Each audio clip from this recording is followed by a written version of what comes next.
course, back in the LCS. It's all but confirmed he's going to be with SK Gaming. I'm presuming their announcement is going to come out very soon if it hasn't already, and I've missed it. There was a hilarious announcement from Riot. Who else? That apparently most League of Legends players aren't assholes. They said something like 98% of people engage in no toxic behavior whatsoever, which frankly is fucking bullshit. There's absolutely no way that number's legit. Maybe you've got an opinion about that. They've also finally adopted the thing they said they were never going to do, Prisoner's Island, having low priority queues. How do you think that's going to change solo queue? I'm sure you've got an opinion about it.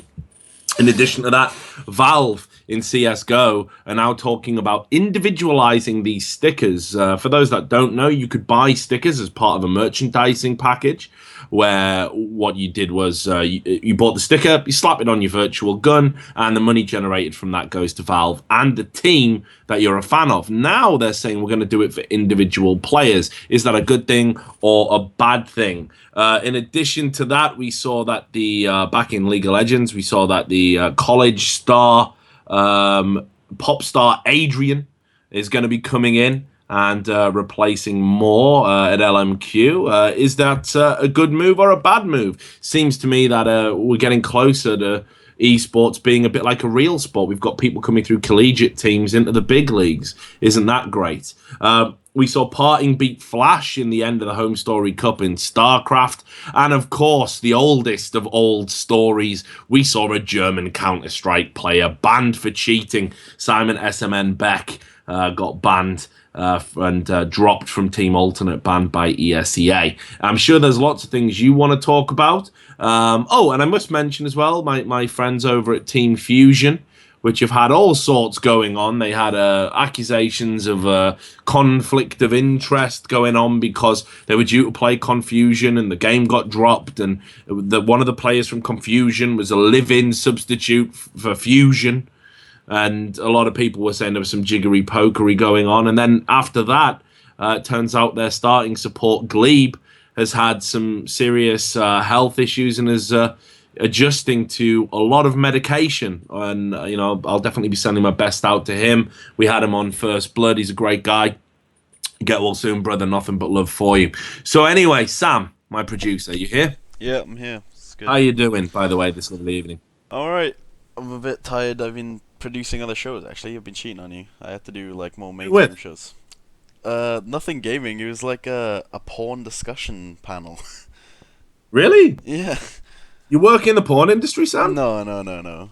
I had to cover for someone because they couldn't do it. And God, I've never appreciated having people who know how to use technology more in my life. Holy shit. So, what were they talking about? What was the topic? The topic was feminism in porn. Can they coexist? I imagine yes. Yeah, basically, that's what they came to. Alright, good. And then at the end, did everyone just fuck each other? No, it was all really high-end porn people, like the managing director of Penthouse, like this high-end attorney, this doctor of sociology and stuff. Nice. Yeah, it was alright. Well, this is fucking great. I mean, I'm at least you're cheating on me with someone that's cool. It's very hard for me to get upset about that. You'll definitely have to link me to this discussion. When's it out? Probably tomorrow. I'm not really sure. Can't wait. We'll see if our friend Christy Plays turns up Oh my god. at some part with the big boys, the bazookas. So have we got anyone wanting to call in tonight, Sam, or should we just talk about porn for 2 hours? We have the first caller as always, Shiadoon. He wants to be called by the other name, but fuck it. I run this show. Yeah, he's Shiadoon for now. And he wants to talk about ESL running the Challenger Series and whether that means they're going to be treated with a bit more respect, or is it just going to be Riot by proxy anyway? Okay, well, it's great to have our regular first caller. How you doing? How you doing, brother? You all right? Yeah, I'm not bad. I had a good day. Oh, I'm glad to hear it. Have you been playing any solo queue? No, playing D&D. Like tabletop D&D? Mm-hmm. Wow, I didn't know people still did that. Well, no. Now I do. Well, So between porn and Dungeons and Dragons, I feel like we've got the spectrum. We've been having a pretty cool night going on here. So yeah, this is the successful people's club. Yeah, so let's go somewhere partway on that spectrum and talk about League of Legends. What is it you'd like to talk about, brother? So we're going to talk about ESL is now doing the challenger scene and whether that's going to be a good thing or a bad thing. And I mean, the first thing to say is that quite clearly Riot's message loud and clear is that they just can't be asked with the challenger scene. Is that what you think? Why do you think that? I think that they've treated it with just like complete disrespect, really. I think they just fob off. I obviously you need a place to try your new casters, but you see like the casters that are doing the regular LCS like Freak. I don't think he's given it any energy. I don't think he really gives a shit. He doesn't seem to research the teams or just really care. And I think that a lot the challenger scene in NA, a large reason why it's pretty useless is because it's treated as useless. In terms of there's the sort of the stupid cliche of like you dress for the job you want rather than the job you've got, but there's a bit of truth to it in that if the challenger scene tried to take itself seriously in terms of like the people running tournaments and the teams and things and like the obviously the teams recruiting from it would come in time. The actual you could have there is space for a second league that matters. And I definitely agree with that. I've said it for ages. I mean, me and D-Man, we don't argue often. Me and Lee are, obviously good friends, and we enjoyed having a laugh together at Christy Plays Banana eating instructional video just the other day. He's a top guy, but actually we did have a disagreement about the importance placed on the challenger scene. I think that we absolutely should be developing talent within the game, and there should be a big spotlight placed on these players. Now, obviously, sometimes the challenger teams, which are run by jokes of managers and players that can't be asked and treat it like a bit of a laugh, they can sometimes be their own worst enemy. But in general, if you were to say to the average League of Legends fan, I'm talking about the diehard League of Legends fan that tunes into LCS week in, week out religiously, if you were to say, name me, the third best challenger team in your region and like list the 5 players, I think they'd fucking struggle. I think that's fair to say. Absolutely, yeah. And Riot, don't seem to do a lot to put the spotlight on them. And as you say, sometimes it does feel like they're getting, a second-rate kind of treatment, and the product that comes out, does feel that way. For example, when Riot puts a spotlight on the players, they do a lot of work in building the players up as personalities and brands, and really, making you give a shit about these people clicking the mouse. When they look at the challenger team, basically they'll go, "Oh right, there's this guy that was on an LCS team like once, and he got kicked out because he's shit, and these all 4 other guys will just act like they don't exist and make the entire broadcast about him." Like for example, Westrice. Yeah. When Complexity was getting back in, Robert X. Lee had the fucking story of a century. There was, there was players with there were some players with what could be considered talent. I mean, they weren't going to be top in the LCS, but they had a decent team. And really they were just like, oh, well, Westrice and Prolly are coming back into the LCS, make a video about that, slam dunk, and fuck the rest of them. Yeah, I mean, I've said this again on several occasions. The cult of celebrity. It's a bit of a mixed blessing in esports, and I definitely think League of Legends. It's like, I don't know, we saw this with CGS, and I know everyone always says, "Oh, Richard, can we go a show where you don't bring up CGS?" But CGS is such an important watermark. Yeah, and obviously the answer is fucking no. Yeah, but it's such an important watermark in esports history that it's always worth using it as a touchstone to see where we are today, 8 years later. And one of the problems that they had was they would do these really cheesy promotional videos. I've seen some of it. I remember there was a player called Tegs. He's a Counter-Strike player for the Sydney Underground, and he was a big guy, well put together. He loved to tell, fantastical stories, some of which were probably true, actually, some of which less so. For example, I think one time he told me that he kickboxed a shark, out of the ocean that was trying to eat him or something. And, I kind of got to say, I probably don't believe that, but if it's true, what a guy, right? But anyway, they made a video about him how, you know, gaming saved his life and he would have been in prison because he was getting bullied at school and getting into fights. And if it wasn't for gaming, and it was cheesy as fuck, dude. Like, it was like cringeworthy. Like watching a guy I knew who's a big guy, very world wise, talking about how, you know, if it wasn't for gaming, you know, he could have fallen into the wrong path and, you know, blah, blah, blah, blah, blah. And it's just like, really, motherfucker? Because when I look around in esports, I see a bunch of white middle class kids. You know, I don't really see, you know, people from the wrong side of the tracks. You know, I've been brought up in that environment myself. We're few and far between. Esports is not the industry to push the "it saved me from drugs and prison" storyline, is it? No, not at all. But you know, like the genuine working class people in esports, we all have a secret meeting once a year, and our numbers are whittling out because we all get rich. I'm one of the few people still going. Yeah. But anyway, neither here nor there. The point I'm trying to make is that the cheesy videos, they need to hone in on one specific aspect of a player's life or one specific player on a team and create a false narrative, a predominantly false narrative, or certainly an exaggerated narrative, is one of the things that for me makes esports look so disingenuous and so you know, hackneyed and cliched. I think it's very hard for people outside watching that to really engage with it because it's got more in common with professional wrestling than it has with sports. Absolutely. Like they latch onto the first thing that they can come up with, and then they sort of lazily flanderize it into the only thing that matters, a la the famous Kerp trackball. Do you know anything else about Kerp? How many seasons did he play? How many splits? 3? 3. Do you know anything else about Kerp other than that he plays with a trackball? No, that you're literally like seriously. How many games? Do you know what? If you 28 asked games. his fucking name, I couldn't tell you. 28 games a season. How many interviews? I mean, he was on a shit team, but they won a few, didn't they? Yeah. How many post-match interviews? Literally just, well, he plays with a trackball. Did you know that? It's ridiculous. Yeah, but yeah, I mean, I think the golden light is that because Riot doesn't really seem to give a crap about the challenger scene, they might give ESL quite a long leash and they'll be free to develop the challenger scene in a way that they see fit. And not just be sort of Babby's first LCS and, you know, something to waste your time when TSM's not playing. And, you know, if they've got their own ability to have, you know, production and interviews and build the brands, we could have people who are fans of a challenger team, like you do in the lower leagues in other sports. So a bit of devil's advocate time, because you're intelligent enough to handle a bit of devil's advocatory.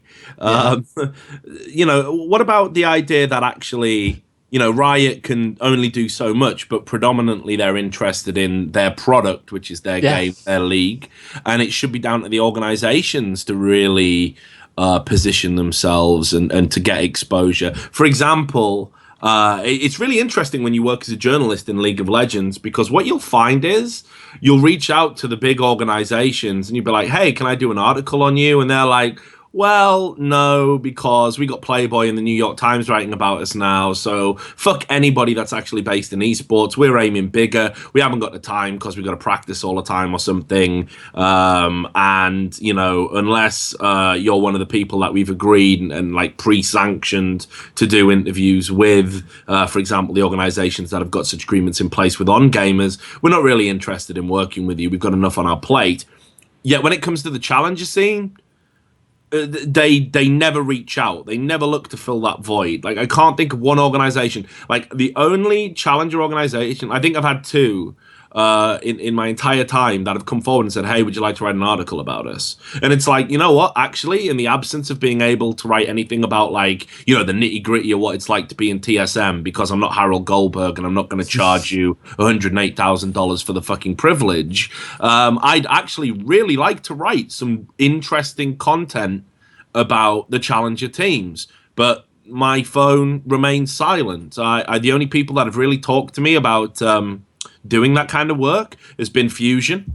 When we had talks about, you know, would it be okay if Josh was a co-host on First Blood, and they've had so much fucking drama and crazy shit going on, we haven't even had time to sit down and work that out. Yeah, of course. So, you know, but that gives you an idea of just this disparity. So I would say actually a little bit of it is the organization's kind of their own worst enemy. Absolutely. I mean, it's about it's about the opportunities you receive and what you do with them. You can see teams in the LCS that haven't been media savvy, and so their players and their team just doesn't have the kind of following like some of the teams who've had, equally poor success. It's not just winning. The other teams are more savvy in how they put their personalities out there and receive it. But like, you can only work with what you have, and obviously the smart organizations will get a lot out of it, get a lot of mileage out of it. But for example, you said none of the challenger teams have approached you for how many challenger teams have you approached? Well, I mean, actually, it's interesting. I mean, I'm not trying to put you on blast. It's like just no. I mean, not a great deal, because in the off season, it's especially difficult because the traffic is in the transfer stories, and of course, when we've got this period here after Worlds, this is when everyone traditionally goes into fucking meltdown. But I say, I'm reasonable at it, but ultimately as well, there's no onus on me in particular to do it, because while I have a desire to do it, my editor's never going to mandate me and say, hey, Richard, I'm going to imagine my editor's like a guy who smokes a cigar. He's not. He's probably younger than me, and he's certainly thinner than me, and I've never seen him smoke a cigar or even drink a beer, actually. But let's just pretend he's the typical editor, like, the Jonah Jameson from Spider-Man. He's like, Richard, I'm not going to go and mandate you to go and, get out there and get me more pictures of Bjergsen. Yeah, exactly. They're not going to say, well, we need, what's going to get traffic? That obscure player who plays for the 5th best team in the Challenger NA. Let's do a profile on him. He's never going to say that. He's going to be like, I'll stop doing the voice now, but he's going to be like, fucking what's going on with XPEC? Yeah. Because that's guaranteed front page, that's guaranteed traffic. That's what he needs to think about as an editor, and my bread and butter is delivering for my editor and providing him with what he wants. Otherwise, I get sacked.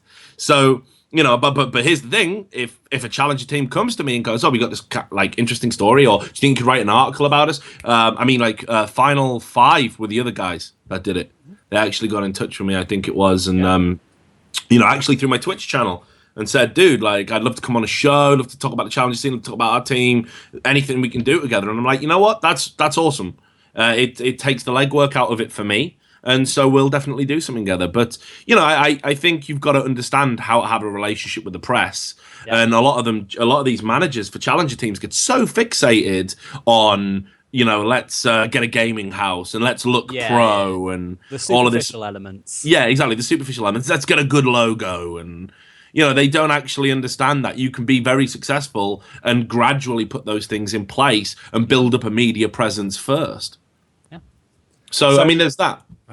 Well, I mean, it's a case of, do you think that a reason that you don't really, you don't really have an onus to approach them yourself, it's not really worth it, and if they, you just wait and see if they'll come to you, because the challenger scene doesn't really have teams or brands. It's all here today, gone tomorrow. The rosters are always playing musical chairs because it's just a bunch of people playing ranked 5s, and when one of them calls the other one a noob, they have a falling out and they go to a different team. Now, that's another thing, dude. Here's an idea, right? Like, I was talking about this with some other guys.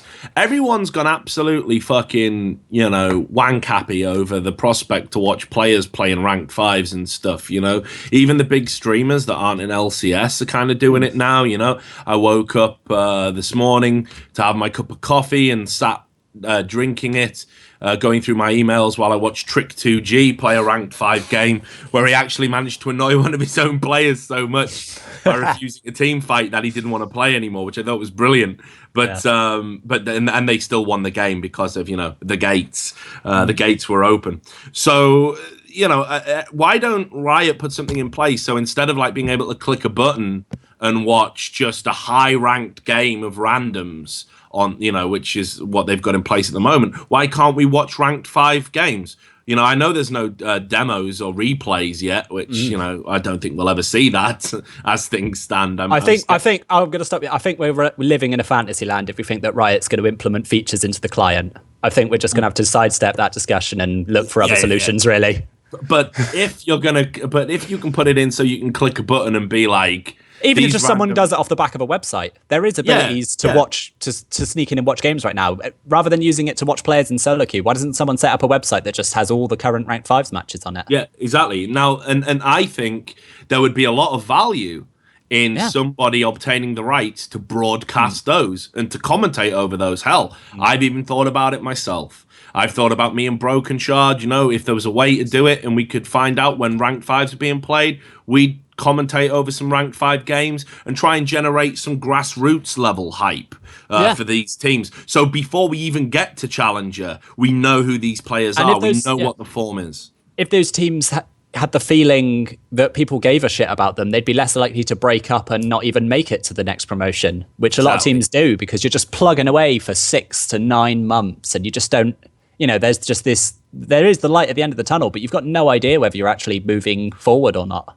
And that's what I mean. So I think there's a lot of issues, but I guess all of this ties into something, and it's something I've thought about a lot, and I don't know if you agree, that it's like, because League of Legends is completely different to every other esport, we're now starting, as it gets successful, to encounter some of the problems of its unique model, which is it was built from the top down, effectively. Absolutely.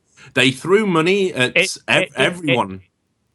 It didn't grow. Exactly. They threw money at everyone. It's trying to lay its roots now. To play the game. Yeah, exactly. Yeah, it started with the leaves, and now we're getting to the roots, and that's the fucking problem. You know, that in the beginning they threw money at everybody, play this game. They threw money at commentators, come cast this game. They threw money at organizations, pick up a team for this game. Here's the prizes, here's this. And slowly but surely they created a professional scene, which again is artificially inflated to where it would be had it grown from, hey, does anyone like League? Okay, cool. Here's some like amateur leagues. Here's some small tournaments. Here's some da-da-da-da. Now it's like we're starting to actually get to a stage where, we need to have a grassroots scene. We need to have an amateur scene so we can promote talent from that. Collegiate leagues, things like this. We're starting to get all that infrastructure, but we did it from the top down. I think that's definitely one of the issues, that the lack of grassroots has kind of come back to bite League of Legends on the arse at the moment. I think building it would not only help League, it would help ESL, because, I mean, right now, Riot's shown they're clearly not interested in playing anything other than lip service to international tournaments. And, like, they'll send a team to an IEM once in a blue fucking moon, but it's not something reliable. Whereas if ESL could really be given enough free reign to develop as a second league, with its own brands, with its own schedules, with its own broadcasts, below the LCS. Just to get back to what you're talking about with ESL, because now this is also another part of your call, and that is that you're saying you think ESL have kind of been given a bit of a shitty end of the stick. I think it could be or it could not. It really depends. Basically, because Riot doesn't seem to care, are they going to let ESL take this and run with it? And because they're smart guys, I think ESL's got some good ideas, and I think they really could build something. Or is Riot going to be what Riot has always been and Mr. fucking Control, even though it's something, Riot, I'm saying, would Riot rather kill the scene than build it themselves in Challenger? Well, yeah. Because I don't think they're going to give ESL enough freedom to do what I think ESL has the ability to do. I mean, I agree. There definitely needs to be some input there. It's really weird. ESL kind of has the best relationship outside of the official LCS people. They've got a good relationship in place, or as good as can be expected. But I still would like to see them have a bit more free license, in terms of what they can provide. I think IEM having leagues a great thing, and I'd like to see more tournaments like that outside of the LCS. I think it definitely adds something. And it was sad when Riot basically made the decision to put in place the rules that they did. So I don't know, man. I'm inclined to agree with you. You mentioned the casters. Now I definitely want to pick your brain about this before we move on to the next caller, because this was something of a hot potato on the thing. Like, I noticed like people were really up and down about the casters. Like, people were saying, the games were shit for the most part. The games were shit. I mean, it's you can only work with what you're given. I mean, can anyone make Zenith eSports sound hype? Thing is, I think I think you can. I don't know. I think the problem I had with the casters, for me personally, wasn't even necessarily a lack of enthusiasm. Was clearly the Riot toxicity briefing of, that was slightly a misplay. He flashed into 6 towers. I don't want to be the one to go against the rulings of a pro, but I think he might have only been 95% efficient there. Yeah, exactly. It's like when you watch somebody fucking, like, I don't know, fuck up a flash into a wall, and then get killed when they were in an area and they just died to plant a ward in a really retarded way. It's like, or, some of the horrific misplays. I mean, I was amazed that not one of the casters pointed out, like Zingy's Grand Skyfalls on Pantheon were among the worst I've ever seen. Like hands down, and the commentators were going, that's a Zingy for you. He loves to try and flank and buy time for his team. That wasn't what was happening. He wasn't flanking and buying time for his team. He was using an ultimate in a really bad way and dying instantly and actually making things harder for his team. And somebody should fucking be able to say that on a broadcast. At the end, the commentators go, what a fantastic game. Like, and everybody in the chat is like, is this Bronze 5? Is this solo queue? Like, nobody thought it was a fantastic game outside of that fucking studio. So here's the thing. I mean, that's part of the problem. The other thing I also hate is it's like, because Freak does puns of damage and Jat likes to go off on his little, flights of fancy. And, they have these bits where they make jokes, and D-Man and Joe have been together forever. So they've got a rapport together and make jokes. And Joe's very quick-witted anyway. These guys are trying to do this banter. Oh, yeah. As well. And, it's obviously not something they're used to doing. Again, I don't know if they're being told to do it. Because, it's probably on the auto queue. Yeah, Yeah, you might have to bring up the shit banter picture. Let's get up the shit banter picture while I was talking about it. So, right. But there was a bit where they were going, oh, look, Malphite's attacking the tower. He's making out with it because they're both rocks. And, obviously the guy meant that, he's having sex with a tower because they're both made of stone. But then the other guy thought, I don't know if we can talk about Malphite having sex on air. So what I'm going to do is I'm going to pretend that what he meant was getting it on as in having a fight. And then it just subverted into this really awful, awkward series of jokes like, hey, get out of here. I'm the only rock on the rift. And I was like, brilliant. Am I fucking listening to this right now? I mean, I think that comes straight back to the short leash. They're just trying to be baby Little Riot's first LCS with, your mini Freak and your mini... I think they need to drop the they need to drop the Riot attitude towards never criticizing players in the regular LCS. But at least if you're not going to do that, meet us halfway and admit that the challenger scene is going to be a lower level of play. There's going to be more mistakes, and you can't have the casters act like everyone's got well-intentioned high-level strategy between all of their deaths. Yeah, exactly. It needs to roll down. They need to understand. They need to grow their own niche, and this is how we work, and not just be a poor imitation of the LCS. Exactly. I mean, all that they had to do was just be like, look, that game wasn't a classic. But I'm not saying you need to lambast the players everyone on this server is shit. There are no winners today. I'm not talking about going in on them like that, because obviously when you're the official broadcaster, that's going to make things slightly awkward. That's something I might say on one of my shows, but I've got license to do so. I don't necessarily need to, go to those guys 5 minutes later and go, great game. Yep, see you for the next one. Yeah, okay, cool. And then be on air going, fuck me, Zingy's terrible. I don't need to worry about that duality.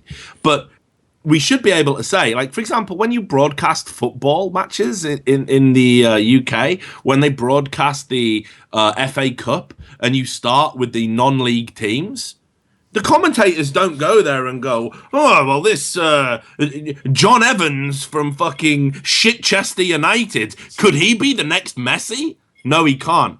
No. He plays for Shitchester United. He's never going to be close to Messi's level. And in actual fact, he hasn't even hit a fucking straight pass all fucking game. He's not even winning at his own level. Yeah, exactly. So what do? The commentators go, oh, well, that was awful from him. He's had a day to forget here. And I think, yep, he's getting substituted. And, well, that puts his miserable day to an end. And the commentators say that. If you miss an open goal from 4 yards, they don't go, oh, that was a bit of a misplay. They go, oh, that was woeful. You've got to bury those chances at this level. That's my commentator voice. So, yeah. And, where were the interviews? These games were played in advance. They already knew who the winner was. How hard was it to go, oh, after this best of 3, we'll get you in a Skype call? Yeah, exactly, man. What the fuck? These are your, these are the people you need to put in front of a camera and convince people to give a shit about them. Yeah, it's beyond, man. It's fucking beyond anything I've ever seen. So like, I don't get it. It's disappointing because I've talked to Riot staff about this and I've tweeted at Riot staff about this before. They're saying, can we just get a standardized level of criticism in there so it's like it's okay to say when somebody fucks up? You don't have to go in on them. You don't have to highlight it. You don't have to make funny little videos with fucking, you've been framed noises over the top of it. Like, wah, wah, wah. Like you don't need to do that, but you've got to say he played bad. Otherwise the positive critique you give of a player is equally meaningless without the other end of the spectrum. So far, I got to say it's been a bit of a mixed bag for me. The expansion tournament, I was really hyped for it, as everybody who watches my show knows. But this was hopefully with the better games coming next. This upcoming weekend, we might get an increased level. And also, I mean, I am hoping that what we've seen was, cobbled together at the last minute in terms of production. Yeah. And that if they continue running the challenges into season 5, we'll see a quality product and they'll have ironed out these, valleys and mountains. Well, like I say, I mean, I'm not blaming ESL for a lot of the issues that have come up. Certainly, in terms of the quality of games, quality of casting, I don't think ESL can really be held accountable for any of that. I mean, there was some saturation issues. I mean, the Reds were about as red as me once I start drinking whiskey and ranting on this show. So, they were pretty vivid. I'm sure that'll get ironed out. And, there was a lot of problems because the fucking bracket didn't go out. I think we're still waiting on the European bracket, aren't we? Wasn't that for, avoiding the whole DDoS? I mean, just get them on fucking LAN, Jesus. It's not complicated. They're fucking It's only once a year. Anyway. It's only once a year. It's pre-recorded shit anyway. They go out on fucking, top secret dates and times, and no one's supposed to say anything about it. So I don't know. But anyway, look, great as always to hear from you, brother. We'll move on to another caller. We've started out strong again. Lots of things to talk to. And no doubt I'll hear from you next week. If you don't call in, I'll presume that you're dead, and I'll contact you next of kin. All right. See you later. No worries. You take care, brother. Bye-bye. Bye. Sounded a little bit sad there at the end, didn't he? Someone said, I'll contact you next of kin. He was like, yeah, you might need to do that, mate. I was a bit fuck, dude. It's just a joke. So what do you make of it, Sam? I know you watched the expansion tournament with me. It was alright. The games were shit, but you can't really blame anyone for that. It's just low quality play. One of them was a Diamond 5 team because they had 3 subs, and it was just fucking embarrassing to watch. If you're gonna have 3 subs, they should just forfeit. You're obviously not gonna win. It's fucking The production was fine, I think. When he's mentioned getting an interview over Skype, no, that's a fucking nightmare waiting to happen. It's not even worth doing. Unless you're on LAN, the interviews aren't really worth it. Unless you're doing bedroom broadcasts, I guess. So, who have we got next, and what the fuck do they want to talk about? Next, we have Travis, because he wants to talk about CSGO. Oh, for a minute I thought it meant it was Travis. Oh, no.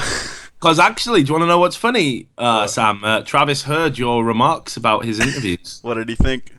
He messaged me and he said, can you describe which one of these is Sam?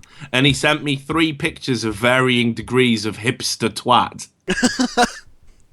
And one was full hipster twat, and the other was trying not to be a hipster twat. Really hipster twat. I must be a hipster because I've hated him. But no, that was the thing. I said he lives in Port Talbot in Wales. There's no hipsters there.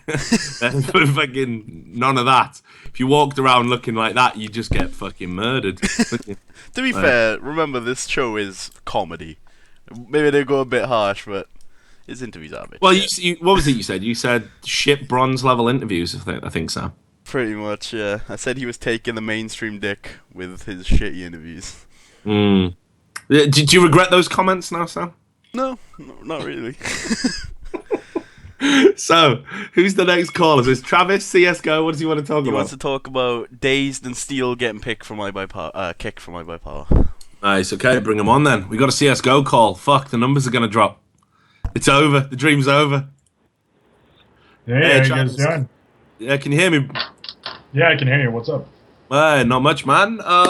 So, this is a bit belated, but I know we have a long list of people trying to get through, so you've probably been trying to get through for a while to talk about this. Obviously, Dazed and Steel getting removed from iBUYPOWER is the topic. What are your thoughts about it? Well, first off, I just want to give like a rundown for everyone that's watching the stream because, of course, it's like ton of League of Legends fan. I've been confused for Travis Gafford. I worked for Leaguepedia for a long time. I went to a bunch of events. So fuck that guy. Whatever. Let's move on. Yes, my friend. All right. So if you don't know much Can I about just CS:GO, say me and Travis are buddies? Yeah, sorry, go on. Anyway. no, I mean I was polite with him. I was nice with him. I respect what he does, but I'm sick of people confusing me for him. Whatever. Okay. So, if you don't know who Dazed and Steel are, they're two of the best players in North America. Basically, in CSGO, there's only two really good teams in North America, iBUYPOWER and Cloud9.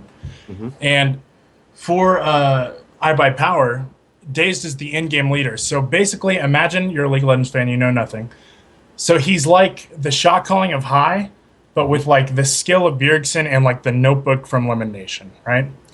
So basically, like, he's one of the only in-game leaders, shot callers that like historically does really well. He like top frags in a lot of games. Like he puts up very good performances, and then out of nowhere, so iBUYPOWER goes to Europe. They play in two lands. One of the lands they actually play second, which is the highest a North American team has ever placed in an international land, like not one in America. So then they kick Dazed and Steel. Like, what the fuck is that? Well, I mean, okay, so do you know kind of the background of what was going on in the team? I can understand how people say, like, Dazed and Steel are toxic or something, you know, to use the T word. Yeah, fuck that, right? There's a bit more to it than all of that. So, okay, historically, Dazed and Steel haven't always been pals, you know? They're not the best of buddies. So they put it all aside to make this, you know, team. And there's no doubting the requisite talents of both. I mean, you've already given a rundown of both of them. Now, I would say that for Steel to be at his optimum for any team, you know, and I know Josh really well. For example, when the MTW shit went down, and he was effectively just not paid and left homeless in Germany, he came to live with me till he got back on his feet. He slept on my couch and set up his PC in my living room and actually broke 2 chairs from just constant leaning and playing on them. This is true, and he didn't replace them. But I forgive him because he's a friend.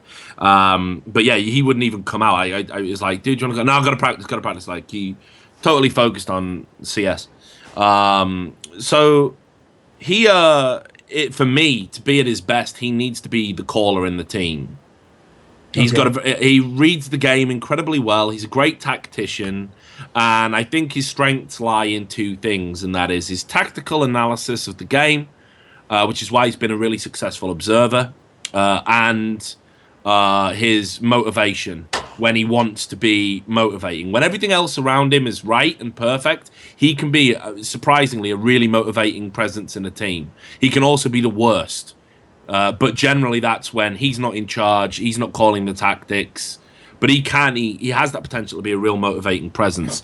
Now, Dazed obviously kind of overlaps with some of that. And I think this was a classic battle of 2 egos. And I noticed it when I was, I think it was Gfinity. I was at some event, I think it was Gfinity. And basically, it was clear right away that team had internal issues. Because they fucking, you know, they were arguing.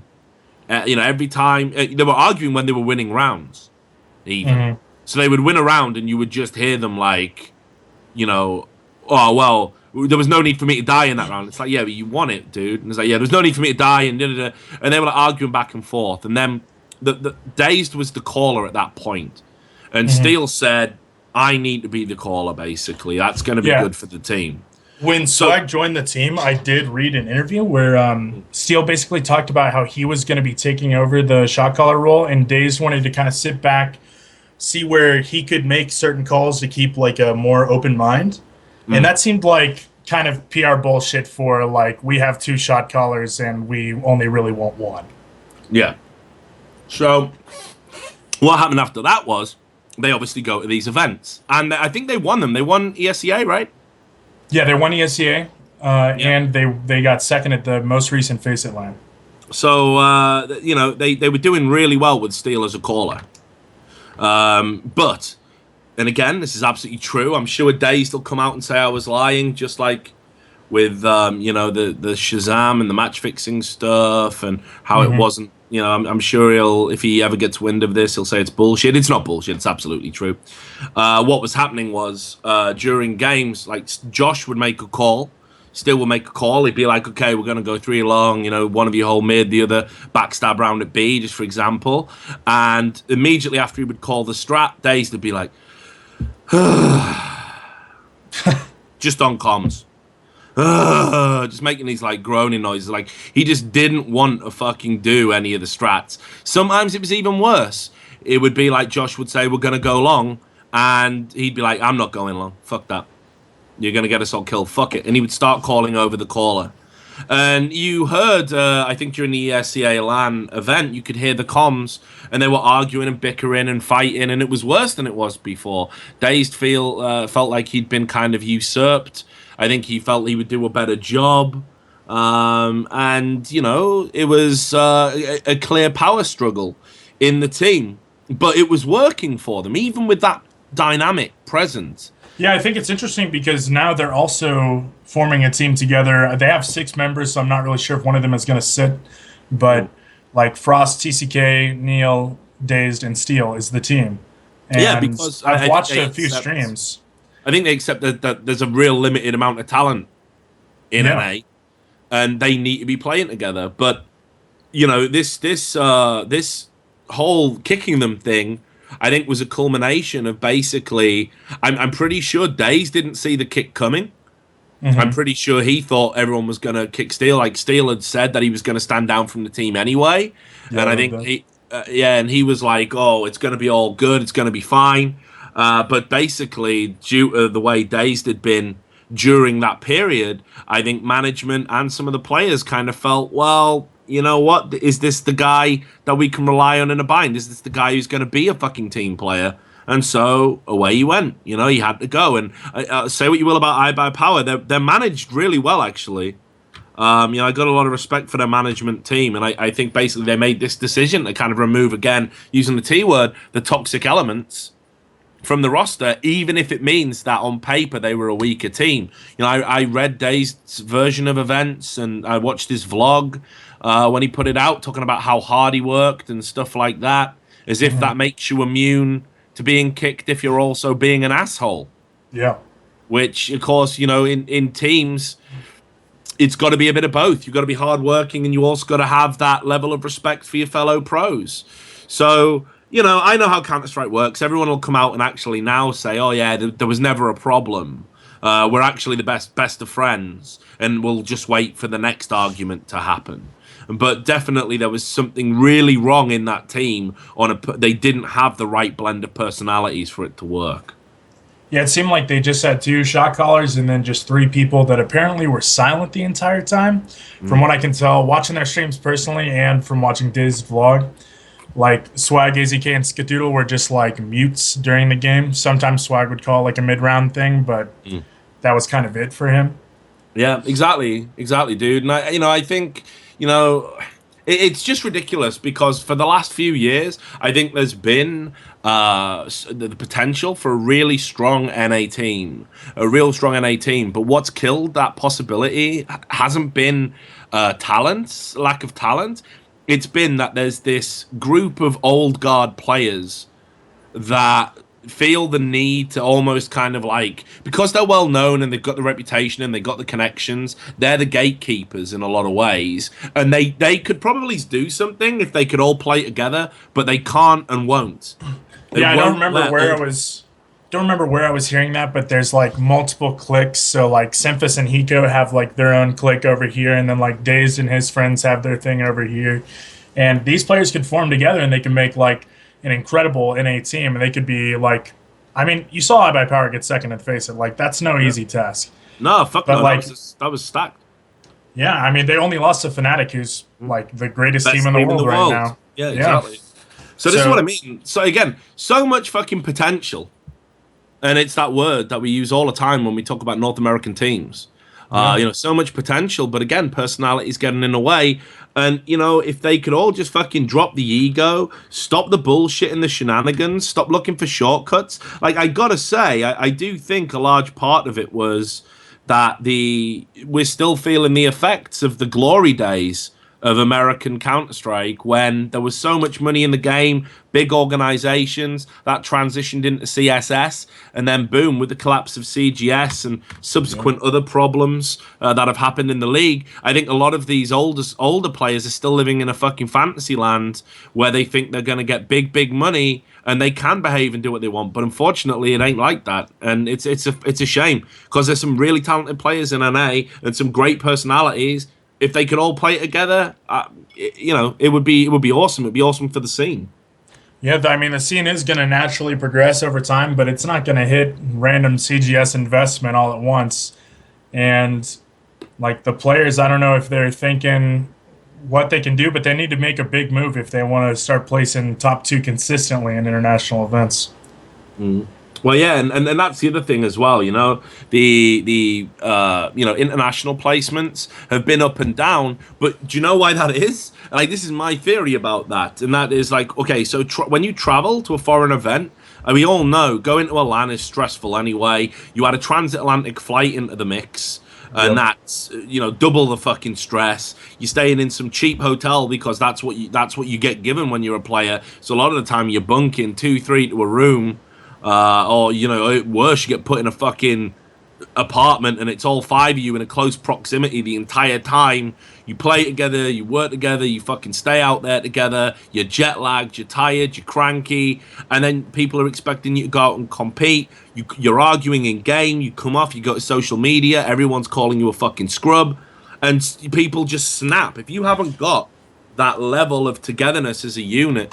And that's why, like, say, you know, Dazed tried to fucking shit on Cloud9 a little bit and brought up the nothing thing, which I thought was really petulant and childish of him, and, you know, a bit pathetic, actually, talking about how Cloud9 were maybe trying to kick nothing.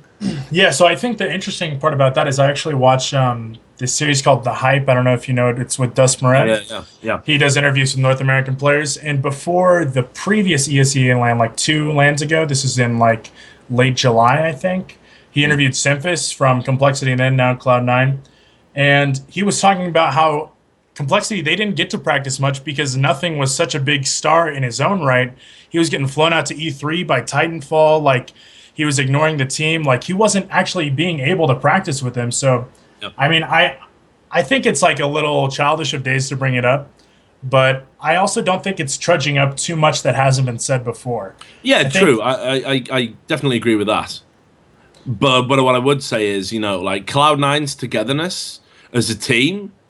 I mean, if iBUYPOWER had a fraction of that, you know, we're not having this call right now, right? And we're probably talking about a fucking team that actually has achieved something internationally as well, in my opinion. Absolutely, yeah. That's why I cheer for Cloud9, man. I'm hoping they do well after this boot camp in Europe. I think they'll look fucking sharp, actually. I'm really looking forward to seeing them take on some of the big boys. Absolutely, and I hope we get to see, I don't know, Dazed Steel move on. Maybe they'll get some results somewhere. Maybe they'll be able to go to DreamHack. Yeah, I mean, I definitely want to see him play again. I mean, I think Dazed thinks, because I used to be quite, well, you know, decent friends with Sam. We knew each other. We had an awareness. Obviously, this whole allegations of match fixing thing, I think, you know, really fucking, well, you know, there's no way back. That bridge is burned to fuck. But, you know, I don't wish him ill at all. I think he does a lot of things right. I think just some of his interpersonal skills and how he deals with some of his teammates, he's a bit totalitarian. And generally in esports, when you're dealing with young adults and egos, being non-flexible to that degree is going to cause problems. And if you can't think outside the box and find a way to make that work for you, you're actually going to harm your own prospects because it's a team game. Yeah, absolutely. Just as a side example, I mean, we saw like Existence used to be quite a controlling shot caller as well for Titan, and they had a long time where they did very, very well. And then if things start to fall apart, if things don't go right, like the arguing starts immediately and it can tear the team apart. I think that's what happened with iBUYPOWER. Yeah. So any final thoughts? I mean, you know, do you think there's iBUYPOWER. I'm guessing you don't think they're better off, but is there any chance of a phoenix rising from the ashes, so to speak? I think they're dead in the water, honestly. I mean, it looks like they got rid of their shot caller and they tried to bring in a coach. I don't remember the coach's name, but they brought on a coach to, I guess, supplement the lack of strategy that they're going to have. I just think that C9 is just going to smash in North America now. Once they go back to NA, it's going to be over. Okay, well, look, man, it was great to hear from you, Travis. Not that Travis, but the other Travis. Absolutely. Thanks a lot for calling in.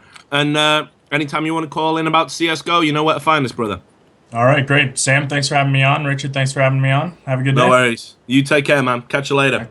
So there we go. We were lifting the veil a little bit on the iBUYPOWER situation, which still a lot of people have question marks about. To be honest, I mean, as much light as I can shed on it, and I'm sure, again, people will come out and contest my level of knowledge, and people will say I'm talking shit. I get that all the time. You can judge for yourselves if my version is anywhere close to the truth.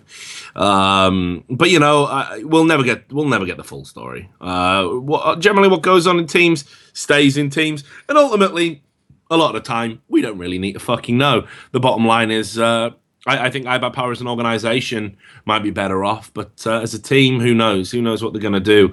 And two good players got the prospect to come back, and bizarrely looks like they might even be playing with each other again, despite those problems that we just talked about. I think we'll try and fit in one more caller before we go to a break, but I will just say to you guys out there, if you want to call in, you know what you have to do. You add call.trash talk on Skype. Sam will talk to you in his his attempt to mash a keyboard into something legible, and we'll try and get you on. No promises, of course. So Sam, who have we got before we go to the break? Next we have Carl Cray, aka Dentist, aka Photoshop guy.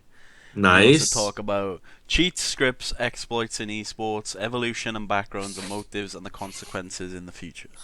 Okay, sounds very thorough. And Dentist is a great guy.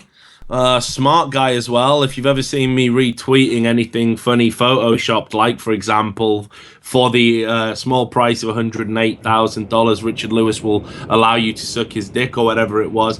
Dentist is the brain behind those dips into hilarity. So can you hear me, Carl? I can hear you. Yeah, can you hear me? Yeah, I can hear you, man. That's good. Right, yeah, there was a bit of background. Each other.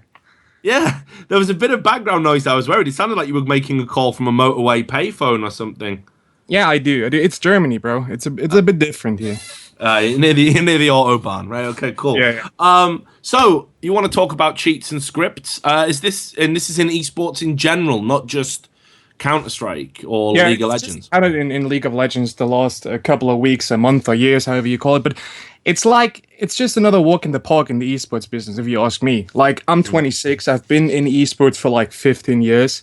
Started with Counter-Strike, and if you ever played Counter-Strike, you know about cheating. Like, it's just a topic that no one can deny, and it just comes slowly into the League of Legends scene.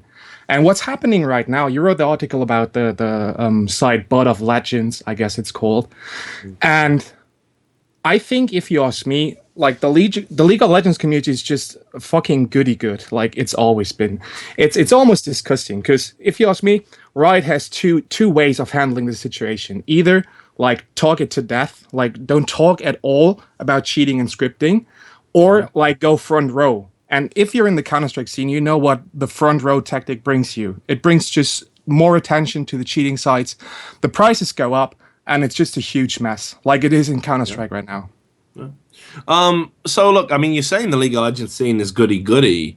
130,000 script users linked to the public,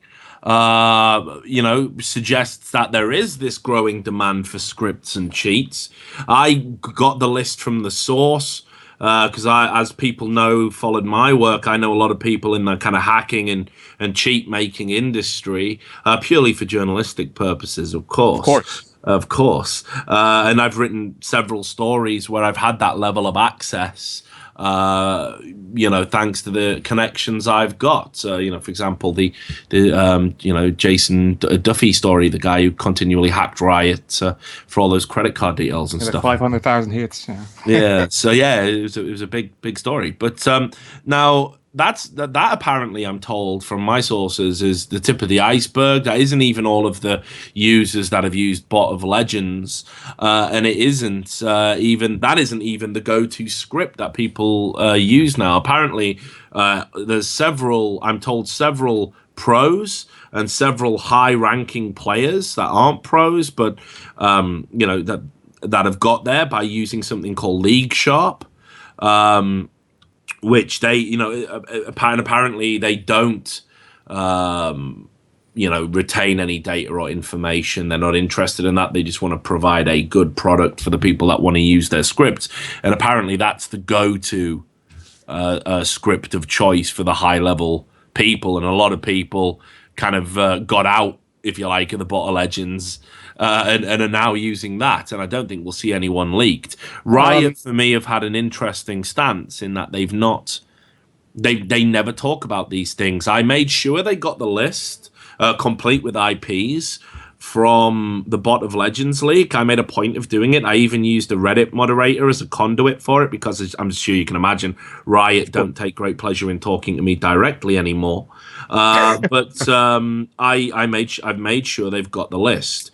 Now, Riot keep their head in the sand every time there's an exploit. They, the moderators of the subreddit, which is the go-to community forum, are told to delete it. They deleted that leaked list on the grounds that it's a violation. Yeah, it's witch hunting, and it's a violation of Riot's terms of service, which I don't understand. Why is a subreddit upholding Riot's rules?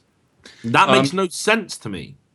It makes no sense, but first of all, like the list you posted, there are like 130,000 people using this script or this scripting software, whatever, and we got like 70 million people playing League of Legends. So what are 130,000 people? It's just nothing. And I did my research, of course, and the League Sharp, the other software that apparently all the high elo players use, that's just like, it's the same. It's basically the same thing as Bot of Legends. The only difference is that you have to pay for the one software and the other one's for free, as far as I know. And the reason why I want to talk about it is because this morning, I played a bit of solo queue, and it was the first time I encountered someone actually cheating. He went to lane as an Azrael support, and this is master tier elo. Azrael support with a Doran's blade and a red and the blue pot. So, he wasn't my team, so I took the free elo and was fine with it. But the thing, it gets out of hand. Like, if even in master tier people are cheating, and they're cheating, like, obviously, it gets a bit out of hand, and Red has to do something. The list you posted with IP is from 2012 to January 2014, I guess, if I remember correct. So from that point, it's like 10 months. Like, imagine the number of newly generated accounts in that time. Like, there are a bunch of people that are using the scripts and exploits right now. And if you had a look at the forums, there was a huge ban wave we never heard of as a League of Legends community. It's just like an underground ban wave. And they banned like thousands of players who use the software. So apparently Riot does something. But they do something. But my point is that, again, as well as I do, because you've been around, as long as I have, actually, in terms of length of time since you started as a young'un. You've actually got some seniority on me, and I've only worked in the industry for a decade. I've been aware of it for a lot longer, but I certainly wouldn't claim your 15 years of experience. So as well, that counts as well. I was just out pounding beers and trying to be a boxer or a rugby player. Fuck playing games, man. I didn't come to that until the dream was dead.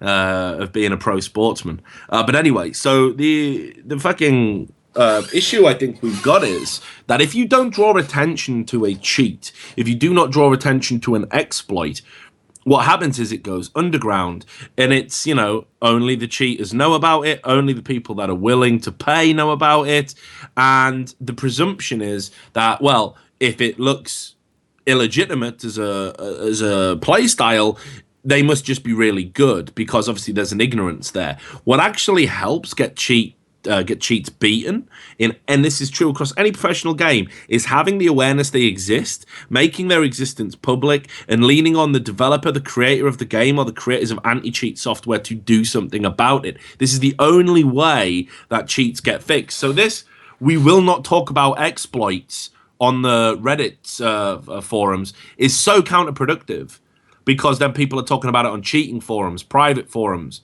What we need to do is we need to pressure Riot into addressing this situation and doing something real and substantial about it, which they're not doing at the moment. You could integrate an anti-cheat into a client. You could integrate something that detects third-party software. There's things you could do that obviously they don't want to do it because, like you say, oh well, it's only 130,000 players, but it's 130,000 players in a two-year period, less than. Yeah, right? I know. But while I agree with you for the most part, I got a counter argument making it public sure. and talking about it in a great variety. About 10 years ago, in Counter-Strike 1.6 back then, I was playing in the amateur league, first division, and we were on the jump of the LAN relegation, so making it pro, and that was in Germany. And we all know, there was just this recent accident with an alternate player in Counter-Strike Go, like the 20-year-old Jungkook who cheated professionally. Back then, it was a well-known secret that every single team in the German Counter-Strike scene, not the professional teams who played on LAN, but the ones in the division below the professional scene, so first division and amateur series and shit like that. Every single team had at least one cheater in its rows, and that's a fact. I knew it. I played with them. I knew it. There was in clutch situations when you had the 1v1, you had that call, and that call came out of nowhere. And you kind of wondered, why does he know that he's for certain there? And he always ended up being there. And we won several games there. And later on, 2 years later, he got caught. And that was the time where ESL published Aquitas, the first anti-cheat system that made it to the big stage. And what happened back then was that every cheat just went up, being more expensive. And the dudes who made the cheats, the hack developers, they ended up being rich. Yeah, they did. That's just my. I'm afraid of the people at Organa must have made a fucking fortune, right? There's this one Counter-Strike hack you pay $800 a year to use it. $800 a year. You can pay that as a fucking teenager. No one can. And so you know who they're targeting, right? Professionals. Yeah, professionals. But when it comes to professionals, we have to talk about other things. It's not just cheats. The softwares like Bot of Legends. I've seen some videos on YouTube. They're pretty obvious. As far as I understand, you just push a button and the champion does everything for you. The first thing I ask myself, why do you even play League of Legends if you don't want to play? There's varying degrees. I mean, I would argue perhaps the most useful stuff are the kind of visual aids. Things like the last hit. It gives you rings around a minion when you can last hit, so you don't miss last hits. You can have it track the movement of people. So when someone moves into an area you can't see, it keeps their it keeps them on the map, so you know where they were last. Do you really think Double Lift needs a circle around the minion? Oh God, no, no. Of course, no one needs it. It's lazy. Shit players do. Yeah, it's laziness. And the thing I learned about the Azrael today, he was in Diamond 4. Diamond 4, and it was Master TMMR, so he had a track record of 40 victories and 0 losses. It was some incarnation shit going on right there. But the thing I noticed is he has no idea about the game. His whole skill shotting is automated, but he has no idea about the game. So in the long run, it doesn't give you nothing. It takes away the fun from playing the game, and it's just you get caught anyway. But you know why that is though. You know why people are willing to do this is because of the importance that we attach. Well, there's two reasons. So first of all, it's the importance that we attach to ranks and the way that the ranking system currently works. And I've said this many, many times. I know you will have heard me say it again, but I'll repeat it. And that is, first of all, League of Legends as a game is not a satisfying experience because you get nothing for losing. And I understand that with a competitive game, people say, "Oh, it should all be about the win and the loss." Yeah, but it isn't though, is it? Because I can play a game of Counter-Strike on matchmaking, lose, and I can still have got the potential to get a super rare skin worth, fucking $600 or something. That realistically could happen. I unlock an achievement, so every time I get a kill, yeah, I've lost, but I've unlocked the 10,000 M4 kills badge. So it wasn't a total waste of my time. League of Legends, if you lose, you have wasted time. You've lost 40 minutes to an hour of your life. You're never getting it back, and you've got nothing to show for it except you've learned that, well, when you have an AFK, you lose, which is something you learned very early on EU West. So there's that. Secondly, there's this importance that gets placed on the ranking system that we talk about, how it used to be all about ELO. And then it was like that ELO was a definitive number. You could see it. Now we've created tiers. But you can be in gold tier with plat ELO. You can be in gold tier with bronze bronze ELO, MMR. So they've become meaningless, but meaningless in a way that actually they're more meaningful. Like, no one wants to be bronze. It doesn't matter if my MMR is bronze. If I'm a shit player, I'll get somebody to boost me up to gold. I'll stay gold. I won't drop out below gold 5. I'll lose every other game afterwards. Be shit. What does it matter? What does it matter? So you create this horrible experience for everyone involved because of this insistence on importance that we place on rank. And it's only got worse now with, like, we create challenger tier, master tier. Everybody wants to be at the very top. So that's problem number one. That's why people do it. They don't want to have fun. They just want to have status. There's actually no fun in it. I'm a bit like this. In fact, this is why I can talk about it with an authority, because I don't enjoy playing League of Legends. I do not enjoy it. I don't enjoy losing, but it comes to... No, I don't enjoy winning. Winning feels so stressful that it's like... Really? Yeah, seriously. I have a different mindset, because I feel relieved. I feel relieved when I win. I don't feel satisfied. Even when I lose a match, it always comes down to the right mindset, if you ask me. Like, if you lose a game and you did your best, there are two ways you can do. You can flame your fucking team for being shithats and ignore everything you did wrong, or you have like an objective look at the game, but who can do that, and see what you did wrong and try to improve in the next game. I see the point that you get nothing from losing a game and you get very little from winning a game, and that's the reason why ELO boosting and those scripts exist. But it takes away everything from the game itself, if you ask me. Because why would you play in the challenger tier as a known scripter? Like, do you really think that the LCS team is going to pick you up and they're going to invite you to their house and you play a fucking a game with them, and then you say, well, I just have to press spacebar right here and I'm doing all the crazy shit. Like, so I'm going to get a coffee. So here's the other thing. Right, that guy that you're playing with, he's probably leveling up an account to sell an account. And this is the other thing. That account gets banned right away. Like, Riot does this. I had a look at the forums, and they got a section in the off topic that everyone can enter without even creating an account.